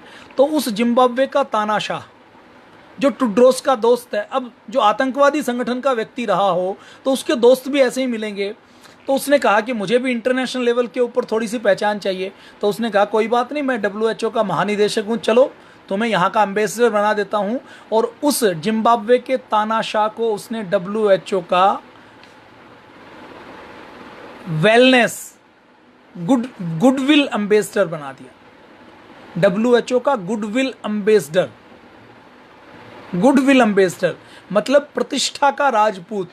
इसको ऐसा समझ लीजिए कि आपके गांव में एक कसाई है जो सबको मारता है, गुंडा मवाली है जो दारू पीता है, और एक मंदिर है, उस मंदिर का एक पुजारी है। तो मंदिर का प्रधान पुजारी उस गांव का सरपंच किसी कसाई को बना दे, ऐसा करने का काम भी ये मिस्टर टेड्रोस ने किया है। तो अब टेड्रोस की बहुत ज़्यादा बात नहीं करते। पिछले 4 दिनों से हम टेड्रोस के बारे में बातचीत किए हैं। उसकी पूरी जन्म कुंडली मैंने आपके सामने खोल कर रख दी है। और ये जन्म कुंडली कोई ऐसा नहीं है कि मैं कोई इथोपिया में गया हूँ वहाँ से आई है। ये सारी चीज़ें अलग अलग डॉक्यूमेंट्स में, अलग अलग सोर्सेज में उपलब्ध हैं। आप चाहें तो वो आपको मिल जाएगी, अलग अलग खबरों में उपलब्ध हैं, अलग अलग इंटरनेट के ऊपर उपलब्ध हैं। तो उसमें आप थोड़ी सी रिसर्च करें तो वो चीज़ें सारी आपके सामने आ सकती हैं। तो अभी ट्रंप ने जैसे ही कहा कि हम अपने कमेटी के अंदर भेजना चाहते हैं, कमेटी को भेजना चाहते हैं, तो चाइना तिल मिलाया। अब ऑस्ट्रेलिया ने क्या कहा है? ऑस्ट्रेलिया ने भी कहा है कि चाइना इसके लिए जिम्मेदार है। ऑस्ट्रेलिया के विदेश मंत्री मॉरिस पायने ने वायरस की उत्पत्ति और इसके प्रचार प्रसार जैसे वो उसके लिए उन्होंने कहा है कि ऐसी इंटरनेशनल विंग बनानी चाहिए, जांच एजेंसी बनानी चाहिए जो इसकी जांच करे कि ये वायरस आया कहाँ से, ये वायरस फैला कैसे। ऑस्ट्रेलिया के अंदर बहुत से, और ऑस्ट्रेलिया के अंदर तो हुआ क्या, मैं आपको बहुत इंटरेस्टिंग बात बताता हूँ। ऑस्ट्रेलिया के अंदर परम पूज्य स्वामी जी महाराज अभी योग सिखाने के लिए गए थे फरवरी में, तो फरवरी के लास्ट तक 2 मार्च तक हम ऑस्ट्रेलिया में थे। उस समय एयरपोर्ट के ऊपर कोई जांच नहीं थी, क्योंकि एयरपोर्ट के ऊपर जांच इसलिए नहीं थी क्योंकि टेड्रोस जी ने ठेका लिया हुआ था शी जिनपिंग से कि इस वायरस को तो वुहान के बाहर पूरी दुनिया के 200 देशों में पहुंचाना है, लेकिन बीजिंग और संघाई को छोड़कर, चाइना को छोड़कर पूरी दुनिया को घुटनों पर लाना है। तो 2 मार्च को हम वहां से वापस आए थे। तो वापस आते हुए ऑस्ट्रेलिया के किसी भी एयरपोर्ट के ऊपर कोई जांच नहीं हो रही थी, कोई थर्मल स्क्रीनिंग नहीं हो रही थी, कोई फॉर्म नहीं भरवाया जा रहा था। और ये ऑस्ट्रेलिया ऐसा देश है जहां पर एक एक व्यक्ति की कीमत है। इतनी कीमत है कि वहां पर आपके घर का 6 साल का बच्चा स्कूल चला जाए, आपने घर में उसको डांट दिया और स्कूल में वो अपनी टीचर को कह दे कि मेरी मम्मी ने, मेरे पापा ने मुझे डांट दिया, तो उस बच्चे को आपसे ले जाएंगे, उसको आपसे अलग रखकर उसको पालेंगे, उसको पोषेंगे और आपको जेल में डाल देंगे। क्यों? क्योंकि वो मानते हैं कि किसी भी बच्चे के ऊपर आप इस तरीके से यदि आप उसको डांटते हो तो ये उसके ऊपर अत्याचार करना है। मतलब वहाँ पर आबादी बहुत कम है, तो एक एक व्यक्ति की कीमत बहुत है। वहाँ पर आपको झाड़ू पोछा भी करवाना है तो झाड़ू पोछा करवाने के लिए भी आपको कम से कम $20 पर आवर देने पड़ेंगे, $20 से $30 पर आवर। उससे कम पैसों में वहाँ कोई झाड़ू पोछा करने वाला भी नहीं मिलता। इसलिए आपने देखा होगा कि भारत में, चंडीगढ़ के अंदर सबको शौक है कि हम कनाडा जाएंगे, हम ऑस्ट्रेलिया जाएंगे, सबके सपने हैं। तो ऑस्ट्रेलिया के बारे में अभी ज़्यादा बातचीत नहीं करेंगे। तो ऑस्ट्रेलिया के विदेश मंत्री मॉरिस पायने ने ये आवाज़ उठाई है कि ऑस्ट्रेलिया के अंदर कि एक इंटरनेशनल जांच एजेंसी बननी चाहिए जो चाइना की पूरी भूमिका की जांच करे। इजराइल कोरोना की जांच के ऊपर रिसर्च कर रहा है और इजराइल की भी प्रतिक्रिया लगभग यही है। इजराइल ने एक डाटा जारी किया, वो डाटा ये कहता है कि पूरी दुनिया के अंदर अभी जो इंटरनेट के ऊपर जो लोगों की प्रतिक्रियाएं आ रही हैं, लोगों की भावनाएं आ रही हैं, वो सारी भावनाएं और प्रतिक्रियाएं ये कह रही हैं कि ये वायरस चाइनीज वायरस है, ये वायरस वुहान वायरस है। और अब तो पूरी दुनिया ने ये कहना शुरू कर दिया। WHO में मिस्टर टेड्रोस के कारनामों को देखते हुए USA ने WHO की फंडिंग रोक दी है। USA WHO में यदि WHO में ₹100 खर्च होते हैं तो ₹15 USA खर्च करता है, 15.5 रुपये चाइना खर्च करता है। मतलब चाइना ₹1 खर्च करता है तो WHO के अंदर अमेरिका 10 गुना ज़्यादा, ₹10 खर्च करता है, 10 गुना ज़्यादा खर्च करता है। ₹1.5 के स्थान पर ₹15, लगभग 15% खर्च USA वहन करता है। तो USA कहता है कि यदि WHO को ऐसे बीमारी फैलाने में काम करना है तो हम उसको 1 पैसा देने वाले नहीं हैं। और ट्रंप देखिए दिलेर व्यक्ति है, मैं ट्रंप का प्रशंसक हूँ, तो वो सीधे सीधे कहता है कि अगर तुम ऐसा काम करोगे तो 1 पैसा नहीं मिलेगा, और उसने WHO की फंडिंग को रोक दिया। अब WHO भी बिलबिलाया हुआ है। तो WHO के बिलबिलाया होने के बाद अब ये ऑस्ट्रेलिया ने ये मांग कर दी है। ऑस्ट्रेलिया के बाद इजराइल भी कहता है, और इजराइल के बाद अब पूरी दुनिया में WHO को कहा जाता है। WHO मतलब world, W stand for world, H for health, O for organization. अब उसको कहा जा रहा है वुहान हेल्थ ऑर्गेनाइजेशन, WHO। इसकी फुल फॉर्म लोग जो मीडिया में लिख रहे हैं वो कह रहे हैं कि ये WHO नहीं हुआ, ये वुहान हेल्थ ऑर्गेनाइजेशन हो गया है, ये चाइनीज हेल्थ ऑर्गेनाइजेशन हो गया है, ये कम्युनिस्ट हेल्थ ऑर्गेनाइजेशन हो गया है। अब कोविड-19 की ओर से एक खतरा और आ गया है। पेरिस में ये खबर मिली है कि ये कोरोना वायरस पानी के अंदर भी फैलता है। हमारे यहाँ तो बहुत शांति प्रिय मजहब के लोग हैं, ऐसी जमात के लोग हैं जो थूकते हुए जाते हैं। अभी मुझे बरेली से एक मेरे भाई का फ़ोन आया, आपने मीडिया में वो खबर नहीं देखी होगी, 2 साधुओं की मॉब लिंचिंग की आपने खबर नहीं देखी होगी। मीडिया में ये खबर तो चलती है कि आपको सब्जी खरीदनी है तो उसी से खरीदनी पड़ेगी जो थूकता है, क्योंकि आपकी मजबूरी है। आप अगर उससे सब्जी नहीं खरीदेंगे, आपने उसका आधार कार्ड चेक कर लिया, आपने उससे कह दिया कि मैं आपसे सब्जी नहीं खरीदूंगा, तो इसका मतलब आपने तो उसका अपमान कर दिया, आपने तो उसके साथ नस्ल भेद कर दिया, आपने तो उसके साथ असहिष्णुता कर दी, आपने तो इंटॉलरेंस दिखा दिया। ये केवल भारत में होता है। हम उनसे सब्जी खरीदेंगे या नहीं खरीदेंगे ये भी वो तय करेंगे, लेकिन वो पतंजलि का सामान खरीदेंगे कि नहीं खरीदेंगे ये भी वो तय करेंगे। तो ये उनके साथ ये दादागिरी दिखाते हैं। तो इजराइल ने, ये इसको कहा जाता है कम्युनिस्ट हेल्थ ऑर्गेनाइजेशन कहा जा रहा है, इसको वर्ल्ड की जगह वुहान हेल्थ ऑर्गेनाइजेशन कहा जा रहा है। और अब ब्रिटेन भी, और ब्रिटेन के साथ, अमेरिका के साथ साथ ब्रिटेन भी कहता है कि इसकी जांच की जानी चाहिए। ये वायरस ऐसा नहीं लगता कि ये वेट मार्केट से, वुहान के या चाइना के मीट मार्केट से आया होगा। अब जर्मनी का जो सबसे बड़ा अखबार है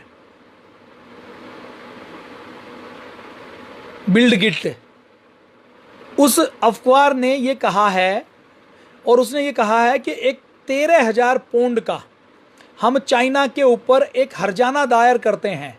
वो कहते हैं कि इस चाइना के वायरस के कारण हमें 13,000 करोड़ का नुकसान हुआ है। 13,000 करोड़ रुपए नहीं, 13,000 करोड़ पाउंड। इस 13,000 पाउंड में वो कहते हैं कि 27 करोड़ पाउंड का तो हमें हमारे टूरिज्म में नुकसान हुआ है, 7.5 करोड़ पाउंड का हमें जर्मनी के जो हमारा फिल्म उद्योग है उसका नुकसान हुआ है, हमारी एयरलाइंस को 1 मिलियन यूरो का नुकसान हुआ है, हमारे जो छोटे दुकानदार हैं उनको 50 करोड़ पाउंड का नुकसान हुआ है। तो ये सारा नुकसान तो अभी हमने कैलकुलेट किया जो 13,000 पाउंड का है, 13,000 करोड़ पाउंड का है, ये हमें चाइना से लेना है। और वो कहते हैं कि आगे जो नुकसान होने वाला है वो भी हमें चाइना से चाहिए। तो जर्मनी ने भी आरोप लगाया है कि चीन उसको भुगतान करे, उसको बहुत बड़ा नुकसान हुआ है। अमेरिका की संसद में बिल पेश हो गया कि चाइना के ऊपर अमेरिका में मुकदमा चलाया जाए। अमेरिका की 2 कंपनियों ने चाइना के ऊपर अमेरिका की कोर्ट में ये मुकदमा किया है कि ये वायरस चाइना ने पैदा किया है। तो इसके लिए $20 ट्रिलियन, चाइना की जितनी जीडीपी है उसका 1.5 गुना उसने मुकदमा हर्जाना दायर किया है। यूके के अंदर भी यूके की कुछ ऑर्गेनाइजेशन ने चाइना के खिलाफ केस दर्ज किया है। इंटरनेशनल कोर्ट ऑफ जस्टिस और इसके साथ साथ इंटरनेशनल ह्यूमन राइट कमीशन ने भी चाइना के ऊपर संज्ञान लिया है और इसकी जांच करने के लिए बात कही है कि इसके अंदर जो चाइना की भूमिका है वो कोई बहुत अच्छी नहीं है। Bild editor in chief Julian ये कहते हैं, वो कहते हैं कि चाइना को इसकी क्षति, इसके ये जो नुकसान हुआ है, आर्थिक नुकसान हुआ है, इसकी भरपाई करनी चाहिए।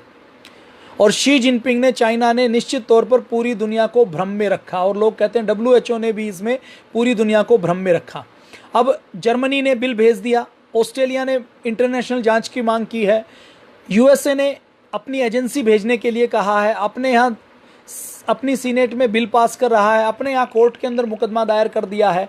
और ट्रंप ने खुलेआम कहा है कि मेरा अमेरिका का यदि एक एक नागरिक मरा है और चीन यदि इसके लिए जिम्मेदार है तो मैं उस एक एक नागरिक का बदला लेने वाला नहीं हूं, मैं छोड़ने वाला नहीं हूं। और ये व्यक्ति इतना दिलेर है कि इसके कुछ सिद्धांत हैं, इसको पता है कि जो देश के लिए खराब है वो देश के लिए खराब है। तो कट्टर राष्ट्रवादी व्यक्ति है, अपने देश को आगे रखता है। चाइना के, अमेरिका के अंदर वो क्या मुहिम चलाता है कि बी अमेरिकन बाई अमेरिकन, कि हम अमेरिका के बने अमेरिका में खरीदें।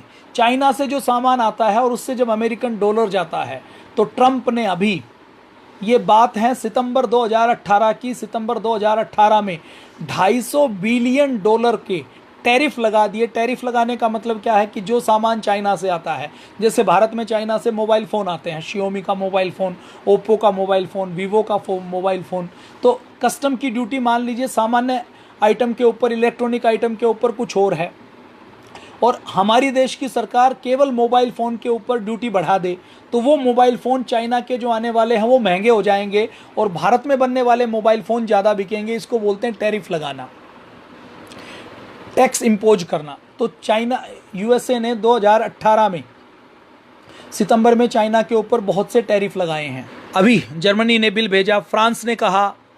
जर्मनी के साथ साथ आगे हम बात करें तो आगे चीन के अंदर गायब कैसे हुए। चीन के अंदर अभी कल एक रिपोर्ट आई, आपके घर में फ्रीज देखा आपने? फ्रीज के अंदर जब आप फ्रीज का दरवाजा बंद करते हैं तो उसकी गैस्केट होती है, एक उसकी सील होती है। जो स्पंज टाइप की होती है, जो सील करती है कि बाहर की हवा अंदर ना जा पाए और अंदर की ठंडक बाहर ना आ पाए, ताकि फ्रिज की कूलिंग ठीक से काम करती रहे। आपने देखी होगी जरूर। तो उसकी कूलिंग, उसकी उसकी जो सील है वो बहुत अच्छी होती है। वुहान की लैब की फ़ोटो कहीं इंटरनेट से लीक हुई हैं, उसमें ये दिख रहा है कि ये जो सील है, ये जो वुहान की सील है लैब की, वुहान की लेबोरेटरी जिसके अंदर 1500 प्रकार के वायरस है, वहाँ के वायरस रखने के जो रेफ्रिजरेटर हैं, जो मशीनरी हैं, उनकी सील फटी हुई है। ऐसा अनियमित रख रखाव वहाँ पर चीन में वुहान की लैब में रहा है। मैंने कल वाले वीडियो में बताया था, कल वाला या परसों वाला वीडियो जो लोग आज जुड़े हैं वो ज़रूर देख लें। उस वीडियो में गंभीरतापूर्वक बताया गया है कि वुहान की लैब से ये वायरस कैसे फैला, ये वायरस कहाँ से आया और किस प्रकार से फैला। तो आज मैं दोहरा नहीं रहा हूँ, लगभग 1-1.25 घंटा हो चुका है, तो मैं इस बात को रिपीट नहीं कर रहा हूँ, बल्कि और जो कुछ तथ्य हैं। चीन बिलबिलाया क्यों? देखिए, चीन की पॉलिसी है कि अब पूरी दुनिया की इकोनॉमी डाउन होगी। मैं आपको बता दूं कि मुकेश अंबानी जो अभी फोर्ब्स की लिस्ट में, अमीरों की लिस्ट में, अगर मान लीजिए जो जिस स्थान पर था उससे खिसक कर काफ़ी नीचे आ गया है। मुकेश अंबानी की संपत्ति, उसने घर से कुछ बेचा नहीं है, उसकी संपत्ति बैठे बिठाए स्टॉक मार्केट के डाउन होने के कारण उसकी संपत्ति में 3% की कमी आ गई है। लगभग, पहले मैं रिलायंस ग्रुप की बात करूं तो लगभग 9 लाख करोड़ रुपए की संपत्ति उनकी थी। अभी इस कोरोना वायरस के कारण लगभग 2 से 3 लाख करोड़ रुपए की संपत्ति मुकेश अंबानी की, रिलायंस ग्रुप की कम हो गई है। और ऐसे ही पूरी दुनिया की जितनी कंपनियां हैं, सबकी कंपनियों की वैल्यूएशन कम हो गई है। मतलब क्या कि आपके पास मान लीजिए गांव में कोई दुकान है, उस दुकान के अंदर कुछ सामान है, उस दुकान के अंदर कुछ ब्रांड वैल्यू है, उस दुकान के अंदर आपने कुछ आपकी साख बनाई हुई है, उस दुकान के आपके कुछ परमानेंट कस्टमर है, उस दुकान में आपके एसेट हैं, आपकी दुकान की बिल्डिंग है, आपका फर्नीचर है, उस दुकान के अंदर आपके पास तराजू है, आपके पास गल्ला है, आपके पास कुछ सामान है, कुछ स्टॉक है, कुछ खराब होने वाला सामान है। तो ये सब मिलाकर नेट वैल्यू का, नेट वर्थ का असेसमेंट किया जाता है। आपकी दुकान में कुछ आपने लोगों को उधार दी होगी, कुछ लोगों से आपको उधार लेनी है, तो ये नेट वर्थ जो दुकान की है, ये दुकान की नेटवर्थ तो आपकी वही रहेगी। लेकिन अगर आपकी दुकान को स्टॉक मार्केट से लिंक कर दिया जाए तो दूसरे लोग आपकी दुकान की वैल्यू को तय करते हैं। तो स्टॉक मार्केट में जितनी बड़ी बड़ी कंपनियां लिस्टेड हैं, उन सारी बड़ी बड़ी कंपनियों की वैल्यू उनकी मार्केट वैल्यू के हिसाब से, उनके शेयर की वैल्यू से तय होती है। शेयर की वैल्यू 10 रुपये है, अगर 10 व्यक्ति खरीदते हैं, 10 शेयर हैं, एक एक व्यक्ति एक एक खरीदता है तो 10 रुपये है। और मान लीजिए उसके खरीदार 100 हो जाएं, शेयर 10 हैं, तो वो कहेंगे कि इसकी वैल्यू 10 है तो मैं 12 रुपये देने के लिए तैयार हूँ, मैं 15 रुपये देने के लिए तैयार हूँ, मैं 20 रुपये देने के लिए तैयार हूँ। तो इस तरीके से 100 रुपये के शेयर की वैल्यू 100 रुपये भी हो 10 रुपये की 100 भी हो सकती है, 1000 भी हो सकती है। ऐसे ही एक शेयर की मिनिमम वैल्यू है 10 रुपये, बढ़ भी सकता है। लेकिन अभी कोरोना का कांड हुआ है, तो कोरोना के कांड के कारण वो शेयर की जो मिनिमम वैल्यू 10 रुपये है, जो उसकी एक्चुअल वैल्यू है, उससे भी हो सकता है वो 2 रुपये का हो जाए, वो 3 रुपये का हो जाए, वो 2.5 रुपये का हो जाए। दूसरे शब्दों में मैं कहूँ तो आपके जो गांव की दुकान की वैल्यू है वो इतनी कम हो जाए, उसके अंदर 100 रुपये का सामान है, उसकी कीमत 1000 रुपये है, और इतनी कम हो जाए, इतनी गांव के अंदर मंदी आ जाए, कोई सामान खरीदने के लिए नहीं आए, गांव वाले गांव छोड़कर चले जाएं, किसी मकान की, किसी भवन की कीमत नहीं रहे, तो उसकी कीमत कम हो जाएगी। तो कोई भी पड़ोसी गाँव का व्यक्ति उसे 1000 रुपये की चीज़ को 100 रुपये में खरीद ले। आप ऐसा समझ लीजिए, ऐसे पूरे यूरोप की दूसरी कंपनियों के शेयर के भाव गिर रहे हैं। HDFC में अभी हाउसिंग सोसाइटी में चाइना ने इन्वेस्टमेंट की है, अलीबाबा की इन्वेस्टमेंट पेटीएम में 40% है। तो FDI के रूल, जब HDFC में चाइना ने इन्वेस्टमेंट की और जब भारत की गवर्नमेंट ने देखी कि ये षड्यंत्र चाइना कर रहा है और चाइना अगर ऐसे घुस आया तो एक तो उसने भारत माता के गले में फंदा डाला है, श्रीलंका में हम्बनटोटा पोर्ट बनाया है, श्रीलंका के बाद उसने मलेशिया को घेरा है, मॉरिशस के पास मालदीव को घेरा है, सेशल्स द्वीप को घेरा है, म्यांमार में, बर्मा में अड्डा बनाया है, बांग्लादेश में अड्डा बनाया है, उसके बाद ऊपर अरुणाचल प्रदेश को वो अपना बताता है, उसके बाद सिक्किम में, डोकलाम में वो विवाद करता है। भूटान के अंदर आपने देखा होगा कि 3 महीने तक 2017 में चाइना की आर्मी हमारे क्षेत्र में भूटान में घुसी रही। अब देखिए, भूटान वैसे तो स्वतंत्र देश है, लेकिन भूटान का विदेश डिपार्टमेंट और भूटान का रक्षा विभाग दो ऐसे हैं जो भूटान ने भारत को हैंडओवर किए हुए हैं कि भूटान की रक्षा की जिम्मेदारी भाई, भूटान की सरहदों की रक्षा की जिम्मेदारी भारत की है। क्यों? क्योंकि भूटान एक बफर स्टेट है। अगर भारत उसकी रक्षा नहीं करेगा तो कभी भी चाइना उसके ऊपर कब्जा कर सकता है, और चाइना यदि उसके ऊपर कब्जा कर लेगा तो भारत के लिए बहुत बड़ा खतरा हो जाएगा।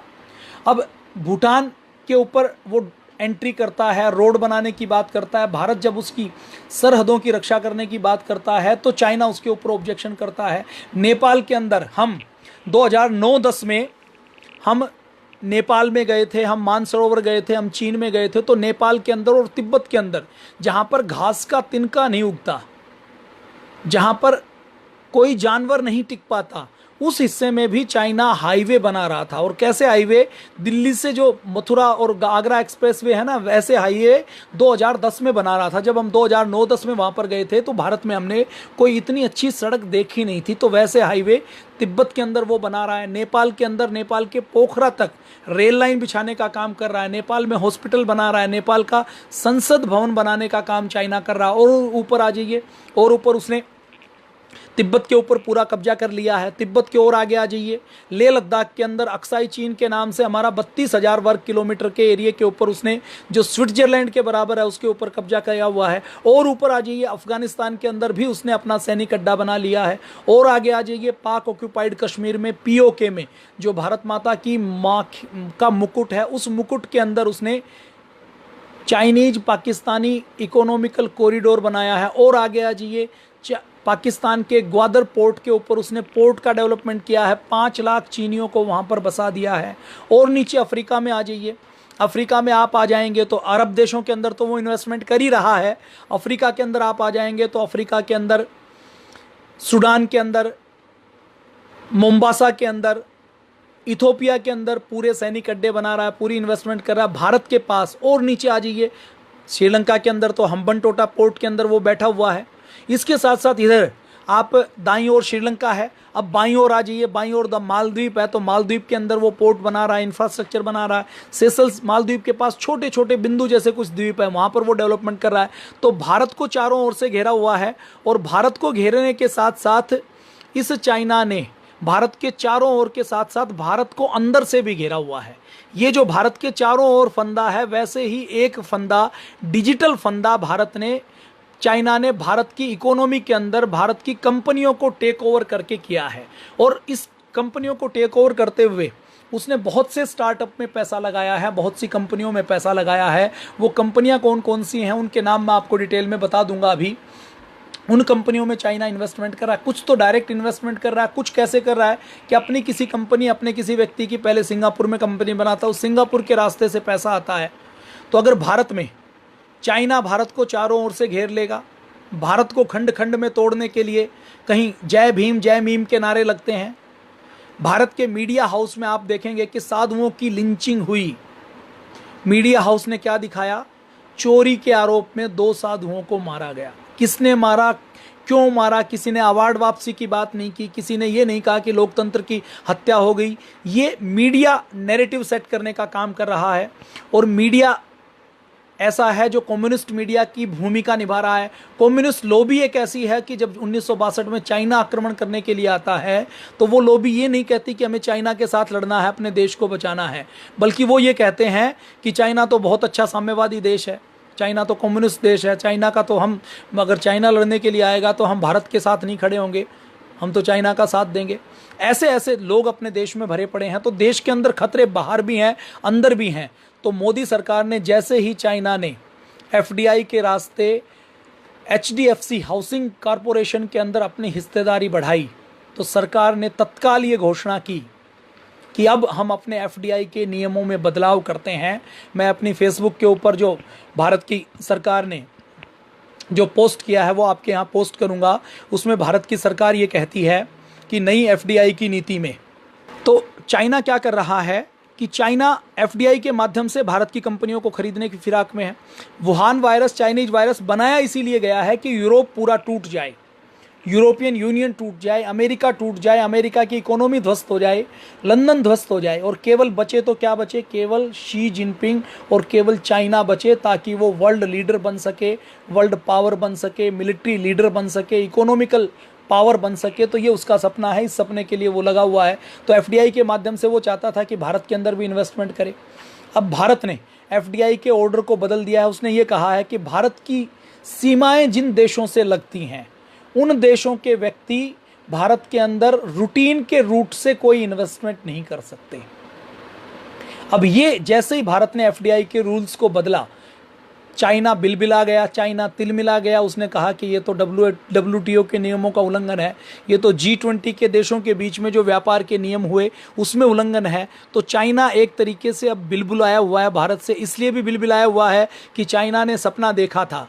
ऐसे चाइनीज़ जमाती लोग आए हुए हैं जिसके बारे में सोशल मीडिया में आप पढ़ रहे होंगे कि जिनको हिंदी नहीं आती, जिनको अंग्रेजी नहीं आती, जिनको उर्दू नहीं आती, जो केवल चाइनीज़ जानते हैं, और भारत में किसी को चाइनीज़ नहीं आती, तो वो कौन सी धर्म चर्चा करने के लिए आए हैं, कौन सी किसी शांति प्रिय मजहब के ऊपर चर्चा करने के लिए आए हैं, कौन सा प्रचार प्रसार या शांति का सद्भाव का संदेश देने के लिए आए हैं। तो ऐसे जमाती जो रांची की मस्जिदों से पाए जाते हैं, पटना की मस्जिदों से पाए जाते हैं, जो हैदराबाद में पहुंचे हुए हैं, जो बरेली में छुपे हुए हैं। अभी मैं आपको बता रहा था ना, बरेली के हमारे किसी मित्र का फ़ोन आया था, उन्होंने कहा कि बरेली में जहाँ पर जमाती छुपे हुए थे, उन जमातियों को समझाने के लिए, इलाज करने के लिए, उन जमातियों को क्वारंटाइन करने के लिए बरेली का डीएम 5-6 पुलिस वालों के साथ उस शांति प्रिय बस्ती में चला गया, जहाँ पर पूरी दुनिया की मानवता रहती है, जहाँ पर पूरी दुनिया का सद्भाव और आध्यात्मिकता रहती है, जहाँ पर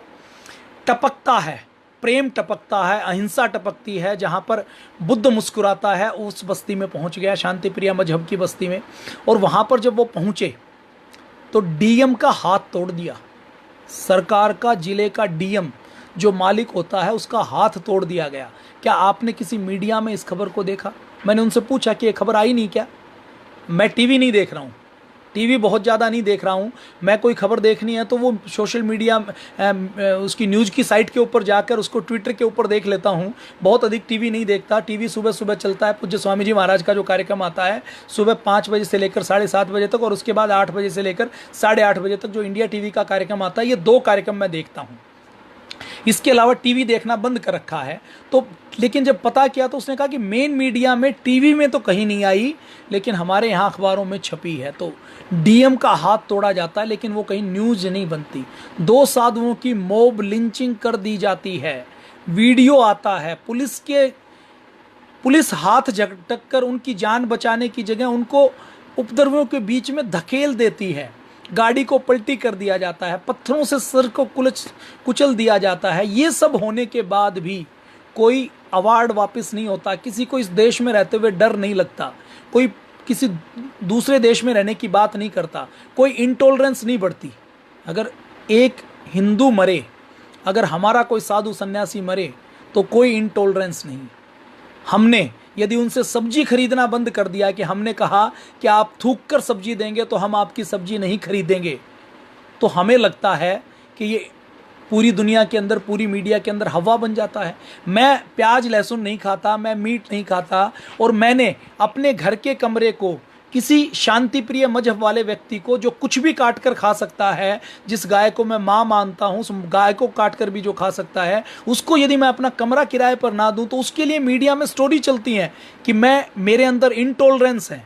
वो जिंदा आदमी को काट दें, जिंदा मार दें, वो हाथ तोड़ दें, वो लोगों को गायब कर दें, तो उनके ऊपर कोई आरोप नहीं लगाया जाता। तो ये अपने देश के अंदर हो रहा है। तो एफडीआई के अंदर ये नियम मोदी जी ने कल बदला, कल ऑर्डर जारी किया कि जिन देशों की हमारे भारत से सरहद लगती हैं, उन्होंने नाम नहीं लिखा। देखिए, ये समझदारी की हमारी भारत सरकार ने कि नाम किसी देश का नहीं लिखा, केवल इतना लिखा कि जिन जिन देशों की हमारे भारत से सरहद मिलती हैं वो देश, ये जो विशेष सुरक्षा के मामले हैं, जैसे परमाणु संयंत्र का मामला है, जैसे सुरक्षा के मामले हैं, डिफेंस के मामले हैं, जैसे टेलीकम्युनिकेशन का मामला है, तो इन मामलों के अंदर यदि वो कोई भी फॉरेन डायरेक्ट इन्वेस्टमेंट करते हैं तो उनको सरकार से अनुमति लेनी पड़ेगी। इसके अलावा यदि वो दूसरे क्षेत्रों में अनुमति इन्वेस्टमेंट करते हैं तो सेबी से परमिशन लेते हैं, ऐसे अनुमति लेंगे तो उनको एफडीआई के लिए उनको सीधे सीधे गवर्नमेंट से परमिशन लेनी पड़ेगी। तो चाइना तिलमिला गया है, उसको लगता है कि मेरा प्लान फेल हो गया। पहला प्लान क्या था? पहले पेशेंट कहाँ से आता है आप देखिए, महाराष्ट्र से, मुंबई से। देश की आर्थिक राजधानी कौन सी है? महाराष्ट्र, मुंबई। मुंबई को इकोनॉमिकल कैपिटल कहा जाता है, क्यों? क्योंकि स्टॉक एक्सचेंज वहीं पर है, क्योंकि शेयर मार्केट वहीं पर है, कमोडिटी मार्केट वहीं पर है। दूसरा दिल्ली, दोनों पावर सेंटर सबसे पहले टारगेट किए जाते हैं। जमाती कहाँ पर पाए जाते हैं? दिल्ली के अंदर, निजामुद्दीन के अंदर। क्या योजना बना रहे हैं कि कैसे करके पूरी दिल्ली के अंदर इन्फेक्शन फैलाना है। और फिर दिल्ली के अंदर इन्फेक्शन फैलाने के लिए अगला टारगेट कहाँ है कि सारे जमाती दिल्ली से हरिद्वार पहुंच रहे हैं पिरान कलियर में, दिल्ली से देहरादून पहुंच रहे हैं, दिल्ली से तेलंगाना पहुंच रहे हैं, दिल्ली से आंध्र प्रदेश में पहुंच रहे हैं, दिल्ली से गुजरात में पहुंच रहे हैं, दिल्ली से रांची में पहुंच रहे हैं, दिल्ली से लखनऊ में पहुंच रहे हैं, दिल्ली से बिहार में पटना में पहुंच रहे हैं, दिल्ली से असम में पहुंच रहे हैं, दिल्ली से बंगाल में पहुंच रहे हैं, दिल्ली से महाराष्ट्र में पहुंच रहे हैं, दिल्ली से आंध्र प्रदेश में पहुंच रहे हैं, दिल्ली से उड़ीसा में पहुंच रहे हैं, दिल्ली से केरल में जा रहे हैं।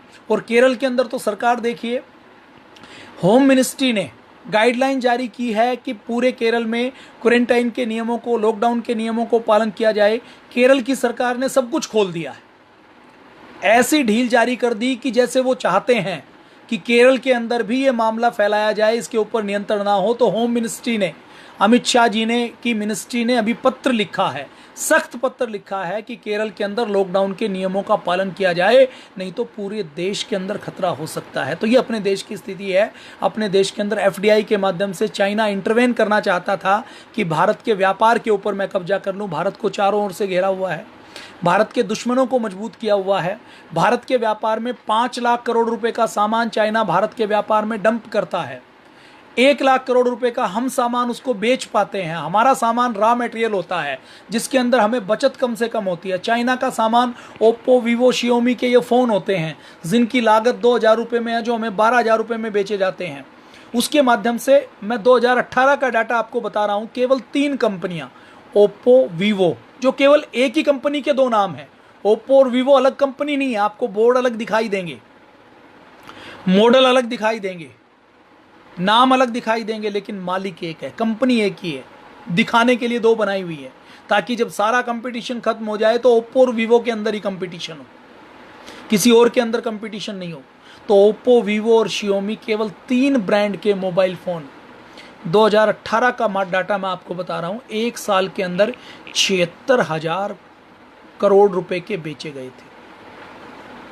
और उसके अंदर प्रॉफिट का मार्जिन है वो बहुत होता है। आपने देखा, आप में से किसी भी शहर के आप हैं, मैं अंडमान निकोबार से लेकर गुजरात तक और जम्मू कश्मीर से लेकर केरल तक, मैं दावा करता हूं आपके शहर में 2 साल पहले हर जो आपके गली मोहल्ले की छोटी से छोटी दुकान है जिसके पास 100 रुपये की बिक्री नहीं है, उसके ऊपर भी ओप्पो का बोर्ड लगा हुआ है। और देखिए, बोर्ड 3-4 टाइप के होते हैं। एक तो फ्लेक्स का वाला बोर्ड होता है, एक होता है फिर लाइट वाला बोर्ड, एक फिर होता है कि जो सनमाइका टाइप का बना हुआ होता है जिसके अंदर लाइट भी होती है, और लाइट के साथ साथ जो बाहर का जो डिजाइन बना होता है वो 3D में बना होता है। वो सबसे महंगा बोर्ड होता है। उसके पर स्क्वायर फीट की कॉस्ट की बात करें तो 1200 से लेकर 1500 से लेकर 3-3 हज़ार रुपये स्क्वायर फीट उसकी कॉस्ट होती है। वो बोर्ड आपने हर शहर में देखे या नहीं देखे? हर शहर में, हर शहर के कस्बे की टुच्ची छोटी छोटी दुकानों के ऊपर, जिसमें दुकान खुलती नहीं है, जो महीने में 2 दिन दुकान खुलती है, दुकान को चलाने वाला व्यक्ति दुकान के ऊपर सामान कुछ नहीं रखा हुआ, जिसके पास 500 रुपये का सामान नहीं है, उन दुकानों के अंदर भी आपने ओप्पो और वीवो के बोर्ड लगे होंगे। और मैं आपको दूसरी बात बताता हूँ, ओप्पो और वीवो के जो बोर्ड लगाए गए, तो बोर्ड लगाने के नाम पर दुकानदार को हर महीने 1,000 से लेकर 5,000 रुपये की पेमेंट की जाती थी कि आप हमारा बोर्ड लगाओगे तो आप चाहे हमारा मोबाइल बेचो या ना बेचो, आपकी दुकान किराने की दुकान है, आपकी दुकान किसी और चीज़ की है, आपने केवल ओप्पो और वीवो के मोबाइल का बोर्ड लगा लिया तो आपको 1,000 से लेकर 5,000 रुपये तक का भुगतान हम करेंगे। इतनी आक्रामक रणनीति के साथ ये कंपनियां काम करती हैं। तो 76,000 करोड़ रुपए के केवल मोबाइल उन्होंने अपने देश में बेचे हैं, और ऐसे मोबाइल जिनकी कोई गारंटी नहीं है कि वो कब फट जाएं। तो ये चाइना ने किया, बाहर से घेरा डाला, अपने सारे पड़ोसियों के अंदर अपने अड्डे स्थापित कर लिए, अंदर से घेरा डाला, भारत के अंदर भारत की मार्केट के ऊपर, भारत की इकोनॉमी के ऊपर। इसको कहा जाता है digital one belt one road योजना। डिजिटल भारत को डिजिटल रूप से गुलाम बनाने की योजना चाइना कर रहा है, और ऐसा घेरा उसने डाला हुआ है भारत की इकोनॉमी के ऊपर कब्जा करने के लिए। 4 लाख करोड़ रुपए भारत से लूट कर ले जाता है, और ये जो कंपनियां ये पैसा जो लूट कर ले जाती हैं, उसी से हम्बनटोटा पोर्ट बनती है, श्रीलंका के पास उसकी नेवी बैठती है। उसी पैसे से मॉरिशस के अंदर, मलेशिया के अंदर पैसा दिया जाता है, और मलेशिया, तुर्की पूरी दुनिया के हर मोर्चे के ऊपर जाकिर नायक का फेवर करते हैं, मसूद का फेवर करते हैं, पाकिस्तान का फेवर करते हैं, लखवी का फेवर करते हैं, हाफिज सईद का फेवर करते हैं, भारत के आतंकवादियों को गोली देने का काम करते हैं, भारत के आतंकवादियों को मिसाइल देने का काम करते हैं। यही चाइना है जो हमारे पैसे से पाकिस्तान को मिसाइल टेक्नोलॉजी ट्रांसफ़र करता है, पाकिस्तान को परमाणु बम देने का काम करता है। यही चाइना है जो भारत के चारों ओर से इसी हमारे पैसे से नेपाल के अंदर रोड बनाता है, भूटान के अंदर घुसपैठ करता है, अरुणाचल प्रदेश के लोगों को नत्थी वीजा देता है। यही चाइना है जो बांग्लादेश के चिटगांव के अंदर अपना अड्डा बनाता है, बर्मा के अंदर, म्यांमार के अंदर रडार लगाता है, अफगानिस्तान के अंदर सैनिक अड्डा बनाता है। यही चाइना है जो हमसे पैसा लेकर जिसने तिब्बत के ऊपर कब्जा किया है। यही चाइना है जिसने ग्वादर के अंदर पोर्ट बनाया है। यही चाइना है जो अफ्रीका के नेचुरल रिसोर्सेज को दोहन करने के लिए वहां तक अपनी वन बेल्ट वन योजना को पहुंचा रहा है। अफ्रीका के अंदर 5 करोड़ लोगों को बसाने की योजना पर चाइना काम कर रहा है। मैं चाहता हूं ये एक एक बात हमारे भारत स्वाभिमान के अंतिम कार्यकर्ता को याद हो जाए। जब वो किसी चौराहे के ऊपर खड़ा हो तो 1 घंटे, 1.5 घंटे, 2 घंटे तक बिना रुके चाइना के बारे में भाषण दे जाए, और भाषण देने के बाद हर व्यक्ति के मन में ये हो जाए कि मैं जीवन में चाइनीज कोई प्रोडक्ट का इस्तेमाल नहीं करूंगा। अब एक दिक्कत आ सकती है, आप में से कुछ लोग ऐसे होंगे जो चाइना के प्रोडक्ट का मोबाइल का इस्तेमाल कर रहे हैं, क्योंकि और कोई मोबाइल मिलता नहीं है। अब मुझे मोबाइल खरीदना था, मोबाइल मेरा ख़राब हो गया तो मुझे मोबाइल खरीदना था, तो मोबाइल ये जिस कॉन्फ़िगरेशन का मोबाइल 40,000 रुपये का आया है, चाइनीज कोई मोबाइल लिया जाता, वो उतना लंबा अच्छा नहीं चलता, लेकिन इसी कॉन्फ़िगरेशन का मोबाइल दिखाने में वो चाइनीज कंपनी 25,000 रुपये का दे देती। लेकिन मेरा एक संकल्प था कि मुझे चाइना का बना हुआ मोबाइल नहीं लेना, तो भारत का बना हुआ मोबाइल मिल नहीं पाया, तो मैंने सेलेक्ट किया कि मैं वियतनाम का बना हुआ मोबाइल ले सकता हूँ, मैं जापान का बना हुआ मोबाइल ले सकता हूँ, मैं साउथ कोरिया का मोबाइल ले सकता हूँ, मैं यूएसए का बना हुआ मोबाइल ले सकता हूँ, मैं यूके का बना हुआ ले सकता हूँ, मैं ऑस्ट्रेलिया का बना हुआ ले सकता हूँ, लेकिन मुझे चाइना का बना हुआ नहीं लेना। अब आप में से कुछ लोगों के पास जो 1200 लोग जो इस वीडियो को देख रहे हैं, उनके पास कुछ के पास चाइनीज मोबाइल होगा, तो अब आप क्या करें? देखिए, पुराने ज़माने में ये कहा जाता था कि जब किसी व्यक्ति से कोई पाप हो जाता था, गलती से कोई पाप हो गया, कोई झूठ निकल गई, किसी की हत्या हो गई, किसी की हिंसा हो गई, कोई ऐसा गलत काम हो गया जो मर्यादा के विरुद्ध होता था, तो उसका प्रायश्चित किया जाता था। तो इस मोबाइल फ़ोन यदि आपने चाइना का प्रयोग किया है तो इसका प्रायश्चित क्या है?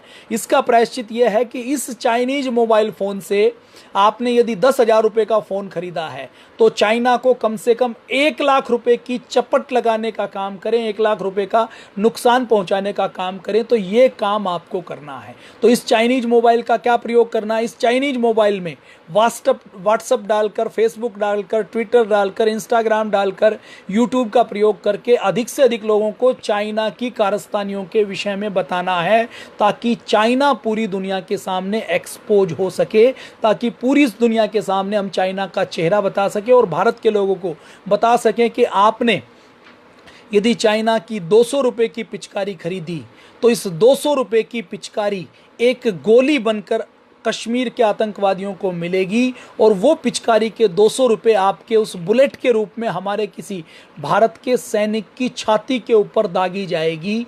वो आपके 500 रुपये, आपके 1000 रुपये, आपने कोई चाइनीज इक्विपमेंट खरीदा, चाइनीज कोई इलेक्ट्रॉनिक आइटम खरीदा, तो वो 1000 रुपये, 5000 रुपये एक हथगोले के रूप में आतंकवादियों को मिलने वाले हैं, जो कश्मीर के अंदर फोड़े जाएंगे, जो दिल्ली के अंदर फोड़े जाएंगे, जो रेलवे स्टेशन के ऊपर फोड़े जाएंगे।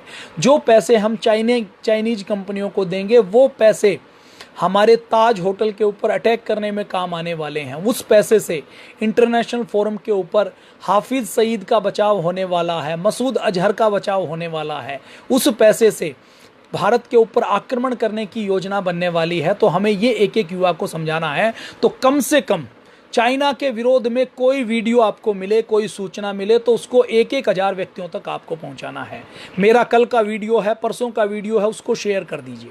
इस वीडियो को अभी शेयर कीजिए और एक बार जब कल दिन में उठें तो 2 बार, 3 बार, 4 बार कल दिन में शेयर कर दीजिए। देखिए ये फेसबुक है, ये भी बहुत बदमाश है। बदमाश कैसे है कि ये फेसबुक आप जब शेयर करते हैं, आपसे 1 हज़ार लोग जुड़े हुए हैं तो आपका नोटिफिकेशन 1 हज़ार लोगों को नहीं जाता, केवल 100 से 150 लोगों को जाता है, केवल 50 से 100 लोगों को जाता है। क्यों? क्योंकि ज़्यादा लोगों को नोटिफिकेशन जाएगा तो फेसबुक के सर्वर के ऊपर लोड पड़ेगा। तो आपके साथ 1 हज़ार लोग जुड़े हुए हैं और आप चाहते हैं कि आपकी सूचना 1 हज़ार लोगों तक पहुंचे, तो आप इसको 5 बार 7 बार शेयर करेंगे तो 1 हज़ार लोगों तक ये पहुंच जाएगी। तो चाइनीज मोबाइल आपने खरीदा है तो उसका प्रायश्चित यही है कि जैसे पुराने ज़माने में गंगा का स्नान करते थे, यज्ञ करते थे, दान करते थे, हवन करते थे, भूखे रहकर उस पाप का प्रायश्चित करते थे, तो इस पाप का प्रायश्चित यही है कि आप अपने इस मोबाइल फ़ोन का प्रयोग चाइना को एक्सपोज करने में करें, चाइना की विचारधारा का विरोध करने में करें और स्वदेशी का प्रचार प्रसार करने में करें। अब मैं आपको एक और दूसरी बात बताता हूँ। एक और जो दूसरी बात है, वो दूसरी बात क्या है कि चाइना ने अपने यहाँ जो लोगों की जुबान बंद की, उन 6 लोगों को जिन्होंने चाइना के वुहान वायरस के बारे में बात की, तो उस 6 लोगों में से एक व्यक्ति थी, एक डॉक्टर थी, doctor Li Wen Liang. Doctor Li Wen Liang ने जब दिसंबर में और नवंबर में ये केस देखे तो इसके बारे में सबसे पहले अपने डॉक्टरों में बात करनी शुरू की, उसके कुछ व्हाट्सएप के ऊपर चैटिंग करनी शुरू की कि ये बहुत खतरनाक है। और इसके बाद जब उसकी चैटिंग वायरल हुई तो वो वायरल चैटिंग चाइना के कुछ लाख लोगों तक पहुंची और वो वायरल चैटिंग चाइना के बाहर भी आ गई। तो उस चैटिंग के कारण उस डॉक्टर ली वेन लियांग को घर से उठा लिया गया, उसको गायब कर दिया गया और गायब करने के बाद 2 लाइन की एक रिपोर्ट जारी की गई कि इनको कोरोना हो गया और ये मर गई। ये नहीं बताया कि कब कोरोना हुआ, क्या कोरोना हुआ, इसका कहाँ इलाज हुआ, कहाँ इसके सैंपल लिए गए, इनकी कौन सी फाइल बनी है, इनकी डेड बॉडी का क्या हुआ, डेड बॉडी कहाँ गई। और चाइना के अंदर किसी को उठा लिया जाए तो उसके घर वालों को भी हिम्मत नहीं है। कोर्ट जाने की बात छोड़ दीजिए, मीडिया जाने की बात छोड़ दीजिए, समाचार पत्रों में छापने की बात छोड़ दीजिए, वो घर वाले व्यक्ति अपने पड़ोसी से भी बात नहीं कर सकते। अगर ली वेन लियांग की चाइना में कोई बात चलेगी तो सब चुप हो जाएंगे, कोई प्रतिक्रिया नहीं देंगे। किसी की हिम्मत नहीं होगी कि ये चाइनीज गवर्नमेंट ने गलत किया, ये मिलिट्री ने गलत किया, ये पुलिस ने गलत किया। हम भारत के अंदर तो कुछ भी कह सकते हैं, गलत कहने की बात तो छोड़ दीजिए, हम गलत को सही भी कह सकते हैं, हम टेररिस्ट को धर्मात्मा कह सकते हैं, हम अफजल गुरु को एक गरीब शिक्षक का बेटा कह सकते हैं, हम अफजल के साथ गुरु शब्द जोड़ सकते हैं ताकि हिंदू बदनाम हो, ताकि भारतीय संस्कृति बदनाम हो। अफजल के लिए, याकूब मेमन के लिए, कसाब के लिए रात को 12 बजे, हमारे यहाँ देखो कितनी उदारता है, रात को 12 बजे कोर्ट खुल सकती है। अपराधियों के लिए यहाँ पर बहुत कानून है, इतने कानून हैं कि अपराधी छूट सकता है, अपराधी को सम्मान दिया जाता है, अपराधी का अपमान ना हो इसका पूरा ध्यान रखा जाता है। लेकिन चाइना के अंदर ऐसा नहीं कर सकते। तो पहले डॉक्टर ली वेन लियांग को गायब किया गया। दूसरा, एक कपड़ा व्यापारी थे वहाँ पर, फेन बिन, उस फेंग बिन को रात को पुलिस उनके घर पे गई और उनको कहा कि आपको हमें अलग रखना पड़ेगा, आपके अंदर वायरस के संक्रमण है। अब जो कपड़ा व्यापारी डॉक्टर फेंग है, उन्होंने कहा कि मेरे को तो खांसी जुकाम कुछ भी नहीं है और मैंने तो किसी को नहीं कहा कि मुझे कोई संक्रमण है। तो उन्होंने कहा कि आपको नहीं पता, हमें पता है। और उनको ले गए, लेने के बाद उन्होंने उसको गायब कर दिया। अब कपड़ा व्यापारी फेंग की गलती क्या थी? उनकी गलती ये थी कि 9 फरवरी को उन्होंने एक वीडियो बनाया। उस वीडियो में उन्होंने क्या बनाया था मैं आपको बताऊंगा। वुहान के हॉस्पिटल के बाहर डेड बॉडी पड़ी थी, जैसे अभी यूएसए के अंदर, न्यूयॉर्क के वीडियो आ रहे हैं ना कि जहाँ डेड बॉडी पड़ी है, फ्रिज लगा हुआ है, कब्रिस्तान के बाहर भीड़ लगी हुई है, सड़क के ऊपर बॉडीज़ पड़ी हुई हैं, बॉडीज़ बैग के अंदर लिपटी हुई पड़ी हुई है। तो उसने एक वीडियो बनाया वुहान के हॉस्पिटल के बाहर कि ऐसे ऐसे बॉडीज़ पड़ी हुई हैं, काफ़ी लोग मारे गए। तो केवल उस वीडियो के कारण ही, केवल उस वीडियो के लिए ही उस कपड़ा व्यापारी फेंग को घर से पुलिस उठा ले गई और उठाने के बाद वो गायब हो गए और उनके बारे में किसी को जानकारी नहीं मिली। ये भारत है तो मैं ये वीडियो बना पा रहा हूँ। अगर चाइना में कोई ऐसा वीडियो बना दे और उस वीडियो में चाइनीज़ सरकार की, चाइनीज़ पुलिस की, चाइनीज़ मिलिट्री की, चाइनीज़ पॉलिसीज़ की किसी भी तरीके से 1% भी आलोचना हो तो वो व्यक्ति कल मिलेगा नहीं। और गायब होने के बाद उसके अड़ोसी पड़ोसी, उसके मित्र, उसके परिवार वाले कहीं भी उसके बारे में चर्चा नहीं करेंगे। जैसे ही उसकी बात आएगी तो मौन हो जाएंगे, मूक हो जाएंगे। ऐसी दादागिरी चाइना के अंदर है। और क्या है चाइना के अंदर? डॉक्टर ली वेन लियांग का मैंने आपको बता ही दिया। डॉक्टर ली वेन लियांग के बाद चाइना के अंदर एक एडवोकेट थे, वकील चेन क्यूशी। ये कोरोना पीड़ितों के साथ वुहान हॉस्पिटल में गए और वुहान हॉस्पिटल में उन्होंने देखा कि कोरोना पीड़ितों के ऊपर तो बहुत अत्याचार हो रहा है और यहाँ पर तो बहुत बुरा हाल है। तो उन्होंने एक वीडियो बना लिया। अब उन्होंने एक 40 सेकंड का वीडियो बना लिया और वो वीडियो जैसे हम और आप अपलोड कर देते हैं, तो उस वीडियो को उन्होंने यूट्यूब के ऊपर, जो चाइनीज यूट्यूब है उसके ऊपर अपलोड कर दिया, कुछ अपने ट्विटर के ऊपर शेयर कर दिया। तो यूट्यूब के ऊपर उस वीडियो को 4 लाख लोगों ने देख लिया, ट्विटर के ऊपर लगभग 2.5 लाख लोगों ने उसको देख लिया। उसमें कुछ लोगों ने लाइक कर लिया, कुछ लोगों ने रीट्वीट कर दिया।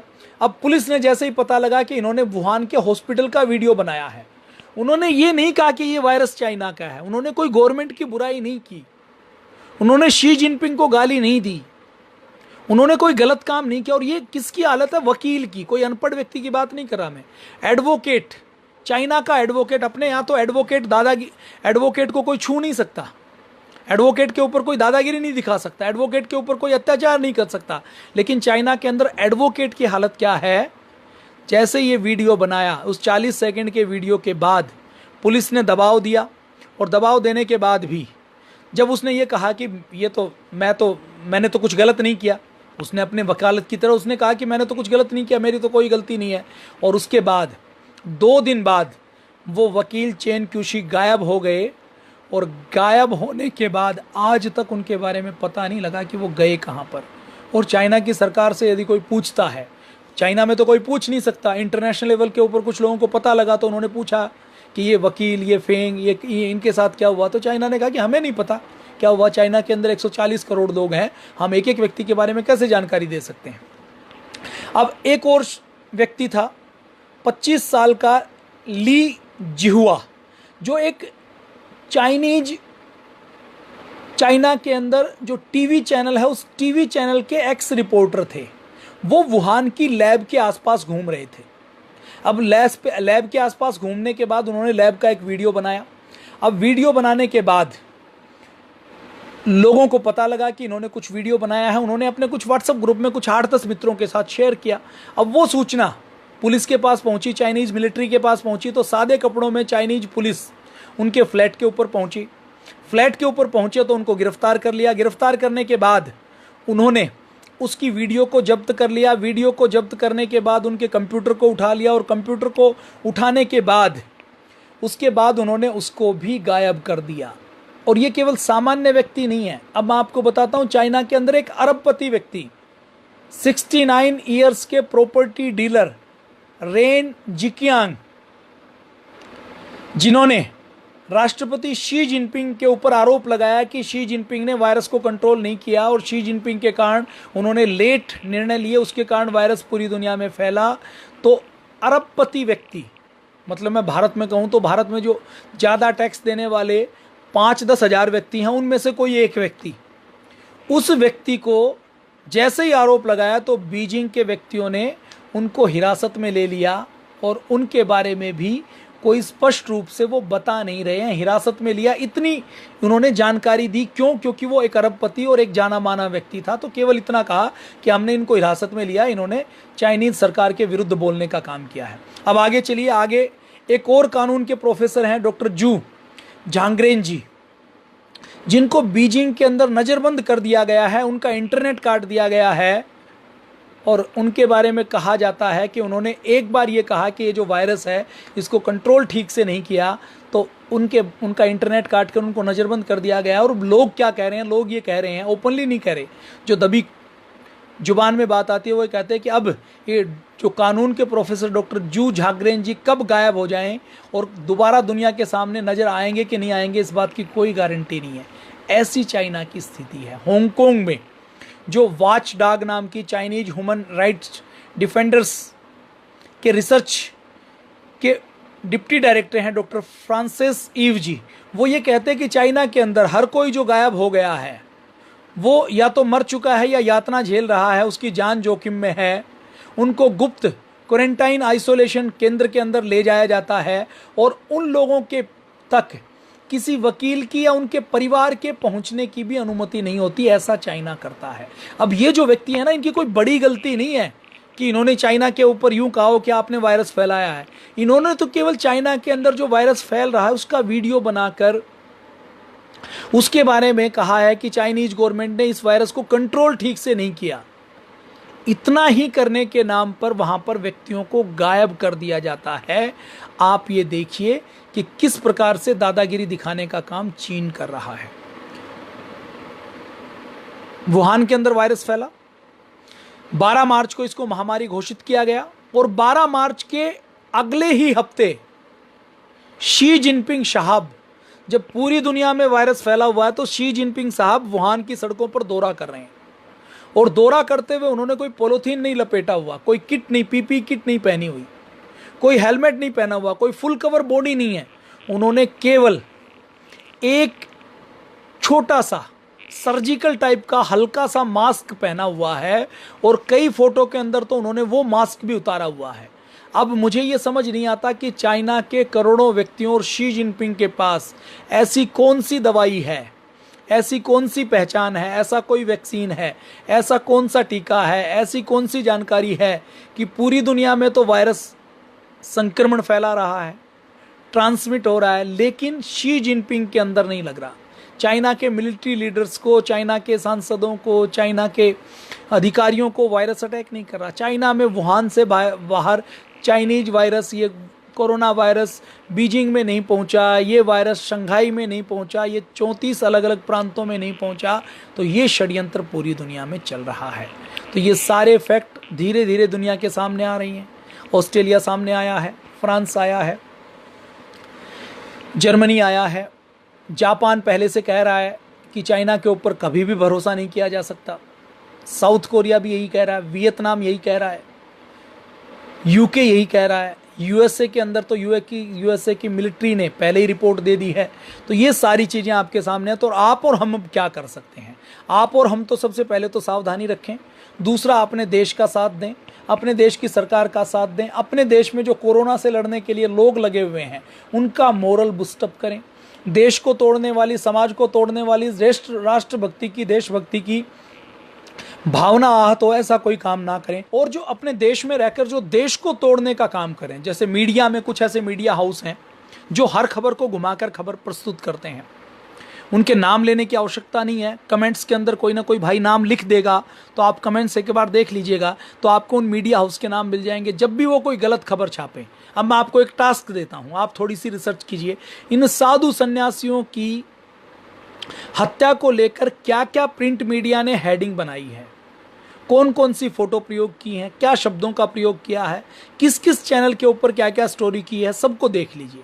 और देखने के बाद आपको कुछ चैनल, कुछ प्रिंट मीडिया के हाउस ऐसे लगे कि जिन्होंने साधु संतों की हत्या को जायज़ ठहराया है।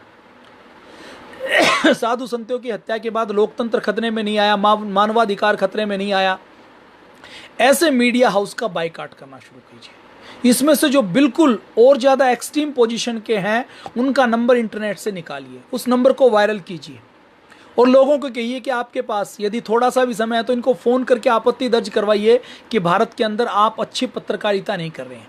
अपने भारत को बर्बाद करने में, भारत को तोड़ने में, भारत का षड्यंत्र को करने में चाइना ने थर्ड पार्टी स्पोक्स पर्सन रखे हुए हैं। ये थर्ड पार्टी स्पोक्स पर्सन कौन है? ये ऐसे पत्रकार हैं जो मीडिया हाउस में बैठे हुए हैं, जो प्रिंट मीडिया में, जो इलेक्ट्रॉनिक मीडिया में और जो सोशल मीडिया में भी जो न्यूज़ पोर्टल चलाने का काम करते हैं, जो यूट्यूब के ऊपर चैनल चलाने का काम करते हैं, वो किसी भी मुद्दे को देश की नज़र से नहीं देखेंगे। उनके लिए राष्ट्रहित प्रथम नहीं है, राष्ट्रवाद प्रथम नहीं है, भारत प्रथम नहीं है, भारत की संस्कृति पहले नहीं है, भारत की मर्यादा, भारत की परंपराएं पहले नहीं है, भारत के महापुरुष पहले नहीं है। ऐसे लोगों का विरोध कीजिए, ऐसे लोगों का बाइकाट कीजिए और खुलेआम कहिए। केवल छुपा हुआ बाइकाट नहीं करना है कि हम उसको नहीं देखेंगे, उसको बताइए और 100 व्यक्तियों को बताइए कि मैंने इसका विरोध किया। तो यदि आपके पास चाइनीज मोबाइल है तो आपको इस पाप का प्रायश्चित करना है। और ये पाप का प्रायश्चित तब होगा जब आप कम से कम 1000 व्यक्तियों तक चाइना के पापों को पहुंचाएंगे। इस लिंक को कॉपी कर लीजिए, कुछ भाई लिंक के कॉपी करके कमेंट में डाल दीजिए ताकि दूसरे लोग इसको कॉपी कर सकें। उसके अंदर वर्डिंग बताइए कि चाइना के पापों को जानने के लिए और चाइना के पापों से अपने देश को बचाने के लिए क्या करें। उन लिंकों के साथ आपको ये सारा काम करना है। और एक खबर और, अब उस एक खबर में आपने देखा होगा कि एक पिज्ज़ा डिलीवरी बॉय मिले थे दिल्ली में, जिन्होंने कई घरों में पिज्ज़ा बांटे थे। और पिज्ज़ा बांटने के बाद वो डिलीवरी बॉय कोरोना पॉजिटिव मिले। तो कोरोना पॉजिटिव मिलने के बाद अब उसका नाम नहीं बताया गया। अब अपने देश में देखो मीडिया कितना उदार है, नाम नहीं बताता। कोई हिंदू,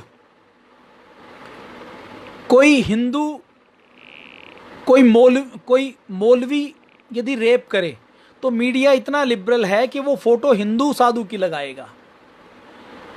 अफजल का नाम मोहम्मद अफजल था, लेकिन उसके साथ क्या लगाया, अफजल गुरु लगाया। क्यों लगाया? क्योंकि उसके साथ एक विशेष शब्द नहीं जोड़ना था। गुरु शब्द जोड़ देंगे तो अफजल गुरु जोड़ने से लोगों के माइंड में गुरु याद रहेगा, और गुरु शब्द याद रहेगा तो भारतीय संस्कृति बदनाम हो जाएगी, भारतीय साधु बदनाम हो जाएंगे, भारत की परंपरा बदनाम हो जाएगी। तो एक एक शब्द के साथ खेला जाता है। तो जो मीडिया ऐसे खेलता है, जो मीडिया ऐसा करता है, जिसने उस डिलीवरी बॉय का नाम नहीं बताया था, अब एक और डिलीवरी बॉय मिल गया हैदराबाद में, जिसने लोगों के घर घर जाकर पिज्ज़ा बांटने का काम किया। तो उस डिलीवरी बॉय के साथ नाम तो उसका भी नहीं बताया मीडिया ने, लेकिन उसके साथ ये लिखा कि उसके घर के पिताजी थोड़े दिन पहले जमात में गए थे। अब जमात में गए हैं तो जमात में तो एक विशेष समुदाय के फरिश्ते जाते हैं, तो वो जमात में गए तो उसका धर्म पता लग गया। उस एक व्यक्ति के कारण जमात में जाने वाले व्यक्ति ने क्वारंटाइन नहीं किया, तो उस पिज्ज़ा डिलीवरी करने वाले बॉय के कारण उस रेस्टोरेंट में काम करने वाले, और ये जो पिज्ज़ा डिलीवरी करते हैं नहीं, अलग अलग रेस्टोरेंट से लेते हैं, तो सारे रेस्टोरेंट जहाँ से वो गया और जिन जिन घरों में गया, जिन जिन सोसाइटियों में गया, उन सबको क्वारंटाइन करने की ज़रूरत पड़ी। आपके घर में एक्सपोज कीजिए कि आपके गाँव में किसी बाप के 100 बेटे हैं और उस घर को, जो बहुत मजबूत घर है, उसको खराब करना है। तो उस 100 बेटों में से 200 बेटों को, 10-20 बेटों को आप दारू पीना सिखा दीजिए, नशा करना सिखा दीजिए, निकम्मा बना दीजिए, उनके दिमाग में वायरस डाल दीजिए, उनको अपने बाप के साथ विद्रोह करना सिखा दीजिए। वो अपने गांव के साथ विद्रोह करना शुरू कर दें, अपने घर के साथ विद्रोह करना शुरू कर दें, अपने घर को ही तोड़ना शुरू कर दें, अपने घर के अंदर ही सांपों की एंट्री को अलाउ कर दें। वो जिस कमरे में रहते हैं उस कमरे में सुरंग बना दें, उस सुरंग को देखकर शेर आ जाए, चीता आ जाए, सांप आ जाए, बघेरा आ जाए। इन सब के आने के बाद उस घर को, कहीं बाहरी दुश्मनों की आवश्यकता है क्या? उसके घर के व्यक्ति ही उस घर को बर्बाद कर देंगे। वैसी ही कुछ स्थिति अपने देश में कुछ लोग करना चाहते हैं, कुछ लोग कर रहे हैं। ऐसे लोगों से बचने की आवश्यकता है। और इसको आप लिंक को व्हाट्सएप में, टेलीग्राम में शेयर कर सकते हैं, फेसबुक के ऊपर शेयर कर सकते हैं, ट्विटर के ऊपर शेयर कर सकते हैं। और चाइनीज मोबाइल आपके पास है तो आपने जो पाप किया है, आपके पैसों से जो गोली पाकिस्तान को मिली है, जो बम मिला है, उसका प्रायश्चित एक ही है, कम से कम 1000 लोगों को जगा दीजिए कि इस चाइनीज मोबाइल का प्रयोग मैं चाइना के खिलाफ करूंगा। इस चाइनीज मोबाइल का, इस टेक्नोलॉजी का प्रयोग करते हुए कम से कम 1000 व्यक्तियों को चाइना के पापों के बारे में बताऊंगा। तो ये आपको करना है। जय हिंद, वंदे मातरम, भारत माता की जय।